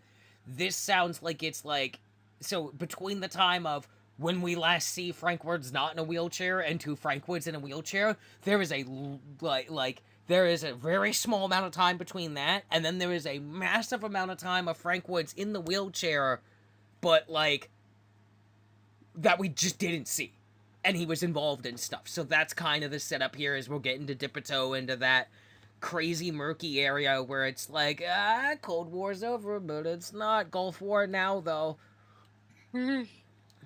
Mom says it's my turn to commit genocidal hate crimes. Lord. So that's, you know, I'm excited to see what they do, as always. I like Black Ops. It's fun. But now we're starting to get into the really fun bits. So, they have a new movement system that they call Omni Movement, and from that you can probably infer. But I got your bullet points right here, because they broke this down and showed it off. First of all, we can now sprint in any direction, which means you can dive, slide, and full rotate 360 degrees while prone, and vault in any direction. Wow. Which means you could vault over a thing shooting to push someone back. As you're landing, quick throw the grenade, then dolphin dive backwards over the goddamn thing you just vaulted, switching to your more precision weapon, aiming down the scopes midair as they run from the grenade you just threw, and just headshot him. So we're gonna see this is gonna like, flank points and like better positioning is gonna dominate this game's multiplayer. Yeah. Because it is gonna be about, it is the same thing as Black Ops 3, in my opinion. It is going to be about how good are you willing to get at this movement system, and how much time are you going to put into really seeing how far it can go. Because even though the Black Ops 3's movement system was like future wall running, double jumping shit, which was super fun, and power sliding, this is going to have more variety and more options, even with just being limited to realistic movement. Yeah. I think it's going to be one of those games where it just, if you play a lot of like movement shooters, kind of like in the terms of like Quake and where like that, like this is kind of like your home. Like you're just basically like moving to this, even and to a certain extent, like playing what's it called Apex Legends. Like just the movement is going to be heavy in this game. Is so key in there. Like you're just like to the point where if you can just get real good at the movement, you will definitely be able to style on people that are way more accurate than you a lot of the time. Literally. Like that's how I got so good at Black Ops 3. I was like, I don't need to be fucking shroud and never miss a shot. Yeah. You need to do that because I'm better at the move that I'm already gone. I've already killed 3 of your boys and I'm gone. I'm on the other side of the map. I don't touch the ground. I'm doing backflips currently. I'm right fucking now, Icarus, baby. Kiss the sun. She's hot. Like, it's good. We're good. So then they talked about some intelligent movement options that they have to help limit the amount of button presses per action you have to make, all designed to allow a more fluid and seamless movement thing. And when they looked at, like, giving you more control on both console and PC, because with the Omni movement system, they realized, wow, the controls are a little either too restricted or they're pressing too many buttons now. So they looked at, like, racing games and how they fine-tune all their controls, both in, like, the actual, like, grip of a car versus, like, it's oversteer, it's understeer, and started to try and apply stuff like that to this movement system. So what they have now is this intelligent movement system where you can go through their settings list and turn it on so that it's like, okay, if you are sprinting towards something that is vaultable, you will just automatically vault it if you turn on the setting too, so you don't have to press a button. You will just commit to being like, if I'm running that way and it's a vaultable fucking thing, I want to vault it. I don't ever want to not vault it. But it goes beyond that to, like, really dial in the amount of, like, buttons you're pressing versus how much you want. I'm probably always going to want to go that way, like, to let you really fine-tune it, hopefully, in a way that, like, makes it even more under your control. The animations for this are way better, but also the sense of, like, accuracy of hitboxes and stuff and hit markers is going to be way higher fidelity because they finally increased, as always, Treyarch has to innovate the entire franchise. So they've increased the hit marker regions on the body for the first time in Call of Duty history. For context, it used to be 4. It was head, top left, top right, and then bottom. It has gone from 4 to 9 separate areas. So that, like, the idea is to be able, and with their new, like, the way they filmed, like, did camera stuff in this game, it is like Kojima-esque levels of a dude in a mocap reloading the thing, surrounded by, like, 8 million cameras from every angle, to really create a sense of exactly where things are, combining that with a new movement system, the intelligent movement, and the, increase of hit marker regions on the body, so basically it'll help you be like, why didn't that guy die there? And then if you go look at the kill cam or whatever, or run it back in a video, you can be like, oh, you can tell by the way his body turned that I didn't actually get the headshot. I clipped him in the fucking shoulder, so it didn't kill him. You know, it's not going to be 100%, nothing ever is, but it's designed to not only allow more variety in your multiplayer, and keep in mind, these new movement systems and all that applies to zombies as well. Zombies is going to be insane. The ability to sprint backwards, are you fucking kidding me? And we're not done innovating yet. The HUD is now completely customizable in all modes, including multiplayer and zombies. Which means, do you want to turn off all the HUD and play it like it's hardcore, even though you're not on hardcore? Sure, fine. Do you want to put the radar lower left, lower right, top right, whatever? Sure, fine. Do you want to be a freak and put it dead center of your screen? Go ahead, weirdo. Right. But the choice is yours. Yeah. And it's how much you can be like, I don't need to see my ammo count, right? I don't want to see the icons of my grenade ready or whatever. Or I just want this. I just want, like, fine-tuning the HUD now is a thing. Yeah. And so that's, like, right there alone, the Omni movement system, a better separation of regions on the body, the new camera angles, weapons dynamically tilt around the corner automatically. Yes, I did see. Towards the direction you were turning.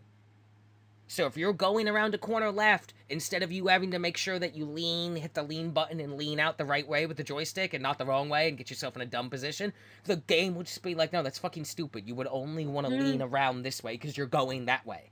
And it maintains the speed that you're moving at. So if you're sprinting, you're going to lean fast. Your gun will tilt around the corner quickly. Whereas if you're going slower to set up a sneakier play, you will tilt around slowly like Siege. Automatically in the direction you were going. So it makes the weapon tilt actually useful now, and just removes the buttons you were pressing to do it, because it just automatically tilts the speed you're going into the direction you're going, instead of you having to press more buttons. Combine that with the Omni movement system, like, you could sprint dive over a so thing much. and tilt in the same thing, and all you did was press 2 buttons. That's gonna streamline so much, and I feel like people are either gonna love it or hate it, and there's not I gonna be feel much like of a It's people gonna are middle. be going to struggle because Yeah. I think they're gonna be button mashing. Basically, I think it's gonna you're Yep. gonna be like, no, you kind of almost you got to go a little more fighty game with this. Is like, no, you actually there is a correct moment to press your button now. Because you don't need to do all that now. We streamlined it to make it more fine-tuned and make the things that you would never not want to do when you're doing this automatic, so you don't have to fucking tell it to do that. Yeah. So that's it for, like, innovation across movement and, like, engagement with the HUD and stuff. From there, we get on to progression. They talked about progression. We're going back to traditional prestige, which means when you prestige, everything is locked again. Yeah. Traditional prestige. Only 10 of them. Prestige master for the sickos. After that, up to 1,000 at launch. Jesus. With a classified reward at the very end for whoever bothers. Equipment locked after prestige like classic, which means you'll get like a prestige token to have something unlocked permanently, and then I assume that once you've hit 10 prestige out of the classic 10, you just have everything after that. The deep dive into multiplayer later in the year, August 28th, confirmed. And then they've said they really wanted to focus on, like, promoting the various playstyles, so it sounds like they're taking a couple cues from, like, when Black Ops first started doing operators and they were, like, classes that had different strengths. They want to really, between the new movement system, the way they've designed maps, and all these things they've mentioned here and that I've already talked about, and then the other stuff they haven't talked about yet, like what perks are going to be like and other stuff, they really wanted to make sure that all of this hedges towards there's a grind for everyone to enjoy, but that this also supports everyone's play style. So if you just want to be that person going in, you're going in for those kills. You are here to rack up the kills. We got you. If you're that person who's playing, oh, yeah, okay, that guy's gonna go for the kills, fine. I'm gonna buckle down and play defense on the objective, right? And then also support that person who's like, I'm not really gonna be able to get a lot of kills, and I'm not gonna be able to, like, solo hold an objective from a good defensive position, but I've got a radar, and I've got this little thing, and I can support people a bit. I'm still doing offense and defense, but also allow you to be a little more of a support role. They didn't mention whether it was kill streaks or score streaks. My guess is it's going to be both, because it's been both ever since Black Ops, like, 4 said it was both. Yeah. Because it's just easier. That's one of the few areas you can just please everyone. Did you hear about, though, specifically when it comes to, like, the whole kill score streaks, you can only use them once per life. So once you use them once in your like current, like, life, you can't use them again until, like, you die. Oh. Yeah, that's how it should be. Yeah, so that's how they're doing it now. No, because before... Well, I mean, that's what a kill streak is, though. You're just describing kill streaks. Like, what I'm saying is, like... You're saying that for score streaks as well. Yeah, that's what it should be, because otherwise score streaks is clearly the better option. Yeah, no, but what I'm saying is, like, for instance, like, your max kill streak is 5. Like, you get, like, the kill streak for 5 kills. If you were to do another 5 kills on the same life, you could get that kill streak again. Now they're just making it so you can't do that anymore. Like, you can't just pick low kill streaks and constantly be using, like, the UAV stuff or things like that. No, like, you have to now, like... Well, that's the less dangerous thing. What that's really preventing is that weird sicko who has no life and runs the super powerful kill streaks or score streaks, but just gets them over and over and over, because then you could be like, oh, I got the chopper, okay, open the napalm, drop that, switch to my chopper, get the chopper kills while people are running from the napalm, bam, now I've got another napalm and chopper. Yeah, essentially. Yeah, those big rewards should be limited to once a life. Yeah. Because you know what people are not gonna do? They're not gonna be willing to tank their KDA stats to just get more. Because they really care about those KDA stats. They care about them so much they outright lie and cheat day 1 of the game. And then you call them out on it and can prove it because they're Prestige 3 with 2 hours in the game. And they're like, well, it's my extra account. And it's like, yeah, whatever, okay, buddy. So no, this is great. I love that that's limited, because it's also gonna force you to engage with the new movement system and get good at it. It's like, no, you can't just farm stupid helicopters all day. Play the goddamn game, jack off. Right. They did talk about maps. 16 new maps at launch, 12 core 6v6 maps, 4 strike maps that are 6v6 or 2v2. So a little smaller, but designed in a way that can still be 6v6. Pretty good. And then zombies, round-based, confirmed. 2 brand new maps at launch. New and old features returning to zombies. Doesn't specify any more than that. But we know that Gobblegum is in the pre-order Vault Edition, which was the Black Ops 3 zombies, like, go to the gumball, do the thing, eat the gumball, and get, like, a limited time buff that does something. So I liked that, but there was still, like, all your, machines, the drinks, your fizzy drinks and whatever, too. So we'll see what they're doing. I feel like we have a potentially really good zombies, because the fact that it's, like, new or old, I like Gobblegum was fun. I thought it was funny. I thought it was neat. We're obviously gonna have perk machines. That's the classic. The wonder weapons, the pack-a-punch. It's round-based, so, you know, we're not gonna see the weird stuff that doesn't really fit in that. I'm hoping we get something similar to that, like, Aether Crystal upgrade system from Cold War, because I really fucking enjoyed that, because God, it added so much more for that game. I don't see them not doing that. They did say it continues the storyline that's been created in Cold War. So I think we're gonna get that, or some kind of new version of that, but combine that with perks and gobblegums and shit, we'll have to wait and see. But the fact that it's round-based, 2 maps at launch, and this Call of Duty, remind you, has had the longest development time of any Call of Duty. Yeah. Because we went from Modern Warfare 2 into Modern Warfare 3 instead of this. So, really excited for this. It sounds like they're going back to some roots that really made Black Ops the stronger franchise, and then touching it up. So, I'm super excited, especially since October 25th, for those of you who don't know, is a Friday. I don't work Fridays, ever. And I will have the hours to put in for my first paid vacation. I'm going to go just for the 26th and 27th. So I'll be off the day it comes out, midnight Friday, and if I can get it approved, I would be off the 26th and 27th, but then I'm also off the 28th and 29th, because I don't work Monday, Tuesdays. So I would get the first 5 days of Black Ops 6 free. I'm prestiging in that time. 100%. Prestiging to 1,000? No, just 1 or 2. 1 or 2. Yeah, just a little amuse-bouche to start. And then, you know, then I gotta go to work for a day before I'm off for 2 more to, you know, let the kids catch up. Better hope this game's not my next Black Ops 3. I had like a 20-something KDA that whole time I played that fucking game. I was really good at that game's movement system very quickly, and everyone else sucks at it. So I'm like, you better hope it's not Black Ops 3 time. I'm about to school you kids. Imagine being 16 and losing to someone in their mid-30s. I would have never lost to me at 16. You're garbage. You're garbage, boy.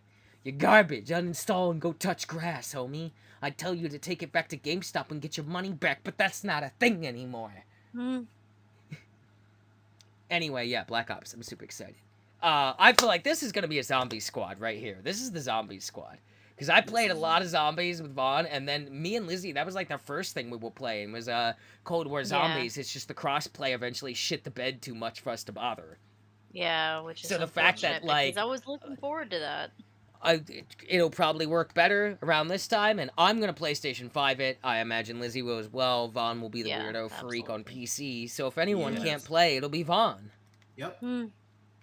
Although it wasn't the PC end that was having the problems, because Lizzie, you were Xbox, right?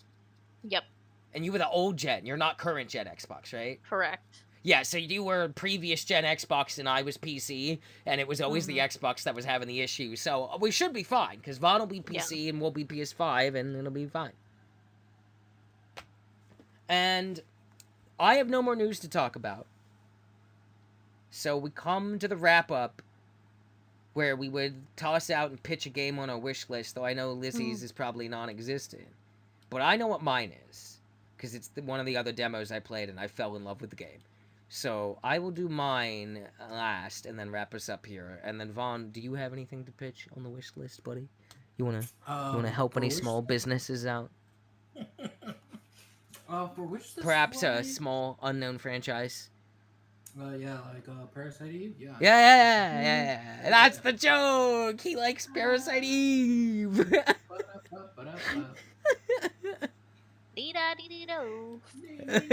That's the new theme song for Parasite Eve. When the font comes up and it goes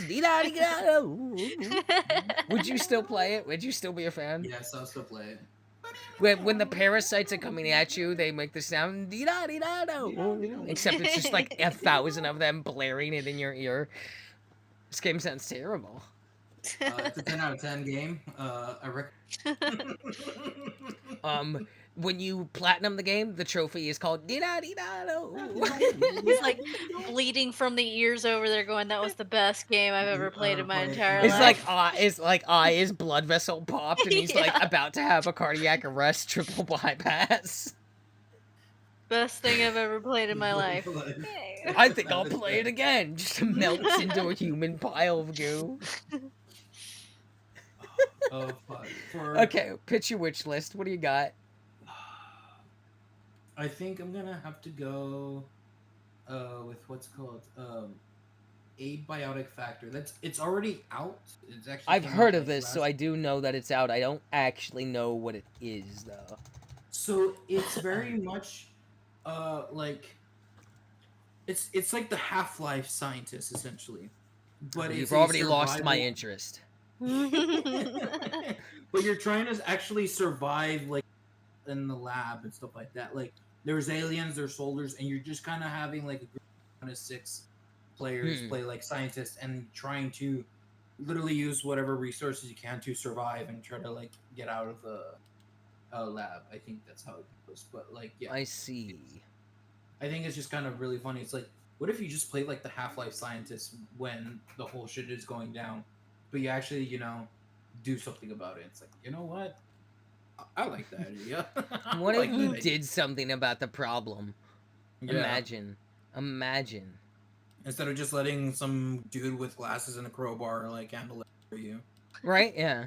Well, I mean, he handled it pretty well, right? Isn't that the game? Well, I mean, I don't actually care. You don't need to tell me. I couldn't give 2 fucks Half-Life. Who cares? Wow, damn. Okay. Hey, so how's that Tobey McGuire as Uncle Ben thing going for you? It's going fine. Better than wishing for Half-Life 3, fucking loser idiots. God. Yeah. Anyway, okay. That was it. Was that it? Was that it? Yeah. This guy pitching on the wish list a fucking game that's been out for forever. Yeah. They don't need help.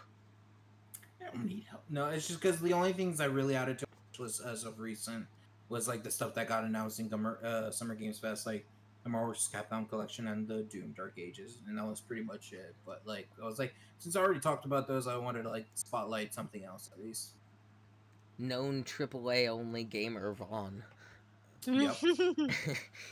Indies? Vaughn 2024. Okay, so as the hero of this situation, I'm going to talk about an indie game that hasn't come out yet, that probably no one's heard of, and do the right thing for this segment. Okay. And I'm going to talk about the delight that is Dungeons of Hinterberg. Have you heard of Dungeons of Hinterberg? Nope. Allow me to pitch you Dungeons of Hinterberg from what I understand of the world and story of the demo. What if, like, you took a year off between academics after college or high school or whatever. It's somewhere in that vein. It's unclear. Who cares? Not important, right? You're just doing that I'm gonna go backpack through Europe thing that Americans think they get to do but don't actually get to do, But what if you did that, but Europe was a crazy place that had localized dungeons and magic tied to the land. So, like, if you're in Spain, you can unlock these spells, but they only work in Spain. And there are dungeons you go in to fight monsters, and this is just what Europe is. Except it's not in Spain, you're in, like, Sweden or something, at least for the first map. And you're in Hinterberg, a little mountain Swedish town, and you go into your dungeon, you do your dungeoning, you acquire spells that only work here in this localized region. If you step across the border, they do not exist. Can't use them over there. You can only use the Swedish spells in Sweden. It's basically the gist of the game. And then you do your dungeon, you get your loot. It's a little kind of a hack and slash dungeon thing, but there's some puzzles to solve. And then, hey, what do you do when you're not in your dungeon on your backpacking through Europe, finding yourself off year between academics? Well, obviously, you inject it with a persona social system to engage with. Because what the fuck else were we gonna do? Why don't you serve coffee with the cute girl and help her not get anxiety from the mean rich lady? The game is absolutely gorgeous art style, very, like, kind of lo-fi vibes. The combat's solid, super good, enjoyed what I played. Visually, it has this moment in the demo where, like, okay, I'm running about the town. Okay, now I'm up in the mountains. Oh, I gotta go engage with the shrine to get magic. That only works here in this area, so I can go into the first dungeon. The dungeons are treated like how they grade, like, difficulty of, like, ski slopes on the mountains, to where the guy's like, no, you can't do this dungeon. You're not, you need to do other dungeons first. This one's an expert dungeon, ma'am. I can't let you in. It's for your own safety. Right? Like, also, there could be something dark and sinister going on in the small sleepy town. Ooh, spooky. There is a group of beatboxing, breakdancing Swedish people at the top of the mountain known as the real monsters. And they need you to go kill the fake monsters and bring them the monster parts so they can make more masks for the new members of the real monsters. DA space REEL space MUNSTER. The real monsters. The real monsters. And then you exchange monster parts for them to give you, like, gear or, like, patches that you slap on a thing. Like, your jacket gives you mystical powers. You get, like, a hoverboard slash skateboard way of moving around that, again, unclear how big the actual game is, but from the context, all these spells, including the movement spells, only work in this region. If you go to the other region, you have to get different spells. You can't use your Swedish spells in France. You have to use the French spells. That's, like, the setup of the game. That's it. That's the whole thing. All right. And it does, when you're in the dungeon, like, the art style is the same, and it's gorgeous, the music's great, and then there was a moment in the dungeon that took my breath away with what it did, that I will not spoil. Go download the demo for Dungeons of Hinterberg. You can do it in, like, 20 minutes. You'll know the moment when you get there. I did not expect that. And it was very, very cool. I took a lot of screenshots. I spent like 30 minutes just skating around taking screenshots. It's a pretty good game. It comes out July 18th. I am 100% playing this game at launch. I do love I played this demo, and I was like, oh, this is fucking incredible. This is delightful. This is just a good, whimsical time. I wish this was what real life was like. We'd all be living better, honestly. I love how when I'm looking at the like on the Steam page, is this game relevant to you? Similar to games you played, Monster Hunter World and Final Fantasy VII Remake. I cannot see this being like Final Fantasy VII Remake at all. Like, that doesn't make any sense to me, having played the actual demo. Monster Hunter doesn't seem to be correct at all. Oh, see, okay, so here's why you can't trust that in Steam. Okay, so I also have 2 games recommended because do you want to know what my 2 are? Which because ones? that, like, similar to game I've played. Ready? The Elder Scrolls Online and Hades 2. So this game is The Elder Scrolls Online, Hades 2, Monster Hunter World, and Final Fantasy VII Remake. Sounds like a good time to me. You should go download this game. A very good time to me. Yeah. I don't know what you're talking about. Yeah, it's great. Yeah. It's fucking super cool. And if you look at the Steam page and just start scrolling down, you could see, like, a taste of, like, they're doing, like, there are some moments where I'm like, oh, this just became a different style of game with a different camera angle and concepts of what the rules are, and you can see some of that if you scroll down the Steam page and look at the solve your way out puzzle. That's not in the demo. I didn't get to see that. I had a different crazy moment where it became a totally different game until I figured out how to solve the puzzle. And I was like, what? Also, there's lots of sequins. I found a bunch of sequins. It's absolutely gorgeous. Like, it's absolutely gorgeous. And you, like, there is, like, a calendar, like a Persona calendar. You're going through the days. You gotta plan your days out. You know, who are you gonna hang out with after the dungeon? Is it gonna be the cute coffee girl, or is it gonna be the other cute coffee girl? You gotta choose. You don't have enough time. Damn. Fuck. Damn. If only we could all be so fortunate as to have these problems. Really. For real. So, that was Stella's I'm incredibly gay and lonely, and I'm living vicariously through the eSIM dating Dungeons of Hinterberg game.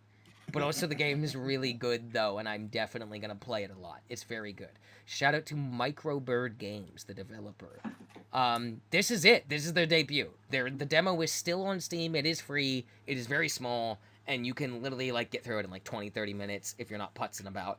It's gorgeous. Highly recommend. I thought it was fucking super cool. Like, I downloaded it on a whim. I was like, oh, that looks kind of neat. And then it ended up being the demo I played the most, even though it had the least amount of content out of any demo. Like, this game was joyously fun. I cannot wait to play the fuck out of this. And I think that makes a goddamn podcast. As we just hit another hour on the second recording. I've been Stella, the person who had, like, a breakdown earlier in the episode. The chuckling clown that is known for liking Parasite Eve is Vaughn. He's always here. That's me. Unfortunately. The one that causes psychic damage in the first and then our guest is the guest of the first episode. Lizzie came back for the first episode of this year, which means, Lizzie, you can now fuck off until the first episode of next year. Alright, I'll see y'all next year. I'm gonna try to do another psychic damage still the next year. So you just gotta. It takes you a year to build up that damage. You gotta escalate up then. Like, bounce back actually rather quickly for a year's worth of build up. This guy was playing. He was playing his Bison setup charge character for a year straight just to not even win the round. Yikes. Yeah. Well, what happened to your super meter, loser? You're like, oh, wait. Yeah, and then I was like, oh, wait, that didn't kill me, and you burned all your meter. Fucking idiot. Get bodied. Parasite Eve is still not out. Oh, my God. Yeah, this has been only in early access, the June Pride Month Spectacular Bonanza. I'll try to make sure I post the social links in this one. Lizzie, where can people find you? Where can people find you? Where can they stalk you on the internet if you so wish them to? If anyone wants to find me, you can find me on Twitter and Tumblr at FeckA03. That is my fanfic writer handle. If you want to watch me play on Twitch, that would be LizzieChick123, LizzieChic123. That's also like my gamer tag for everything. And yeah, that's I think it would be funny if when you were, like, pitching that, every now and then you just, like, you said it as normal, and then when you were spelling out Lizzie Chick, you just say W instead of L. Mm-hmm. And then they rewind the podcast back and be like, did she say Wizzy Chick? Lizzie Chick W. Why is she doing that? Just occasionally do it. Just occasionally do it. Like, every third episode you're on, do that, and just we'll never mention it and see how long it takes. Quick sidebar. One of my friends, for some reason, I have no idea what reason, when they were trying to find me on Twitch a couple days ago when we were playing together, they were like, let me watch the stream, like, so I can participate in the chat and whatever. Whatever reason, they started to type in Lizzie, and I was like, did I say that was my fucking name on Twitch? Lizzie123. Dude, I hate it. For whatever reason, they were just like, Lizzie, that's what they said. And I was like, no, honey. There better not fucking be anyone named Glizzy123. on Twitch, and if you are, you have exactly 24 hours to change your fucking username before I find you. Okay? I will find you. I'm not. No. Nah. We ain't going down like this. I ain't about this shit. Vaughn, where can people find you other than in the Parasite Eve or forums on Reddit? I'm gonna create. I hope you do. I hope you do. Say all one of them. Genuinely, I hope that it is not a thing that you can create it and then further the bit so that you are the only person on there and you can just post about the podcast every time we do an episode. It's like, yeah, I'm from the podcast. Didn't you know? The only podcast talking about Parasite Eve. That's for sure. Every episode, strangely enough. It's free marketing. Free marketing. Goddamn. Is it free marketing if the product itself doesn't exist? I mean, it does in his heart. It's hypothetically free marketing. It's not actually free marketing. There's no market. No one's being sold anything, I assure you. No one's been sold a drop of Parasite Eve in a very long time. Hell, we're selling people Kill a Clown more from outer space more frequently than we're selling people Parasite Eve. And that shouldn't be a sentence I have to say. But here we are, right? Vaughn, where can they go stalk you on the internet? They can find me at VaughnXDecimo on Twitter and Twitch. You can email him at www.iloveparasiteeve@yahoo.com.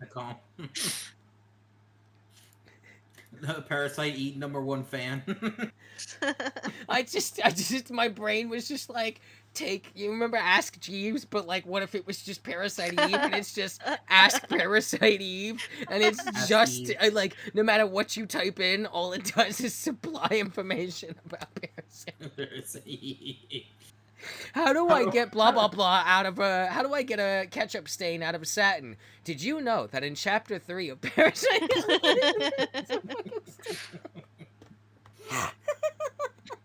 How do I make sure that I don't waste anything in my fridge? So there is an item called junk. While it appears to be considered junk, it actually does serve a This is the stupidest thing. How do I know if I'm a lesbian? Well, you see, you dumb gay bitch. This was supposed to be a Parasite Eve bit. Now you got all personal. Alright, I have been Stella. You can find me at Stella Says Woof. Stella Says Woof Woof. One of those two. It's not that complicated. I'm sure it'll exist. I'll put the LinkedIn. What is it? Not the LinkedIn. What is the thing with all the links? Linktree? Linktree. There it is. There's too many links. There's too many links. Not enough Zeldas. That's the real problem with the world. Yeah, so you can find me at Stella Says Woof or Two Woofs. I'm not sure which it is on Twitch. It's Stella Does Stuff or That Nerd Stella on YouTube because I refuse to make them match. I don't care. And then there's this podcast that you're already listening to, and that's kind of all I do. I don't do anything else. You don't need to know about what I'm doing. I stream. Sometimes. That's it. That's the show. We're done. Bada bing, bada boo. Happy Pride, bitches. Whatever it was that you were doing. What was the sound? What was the thing? It was like.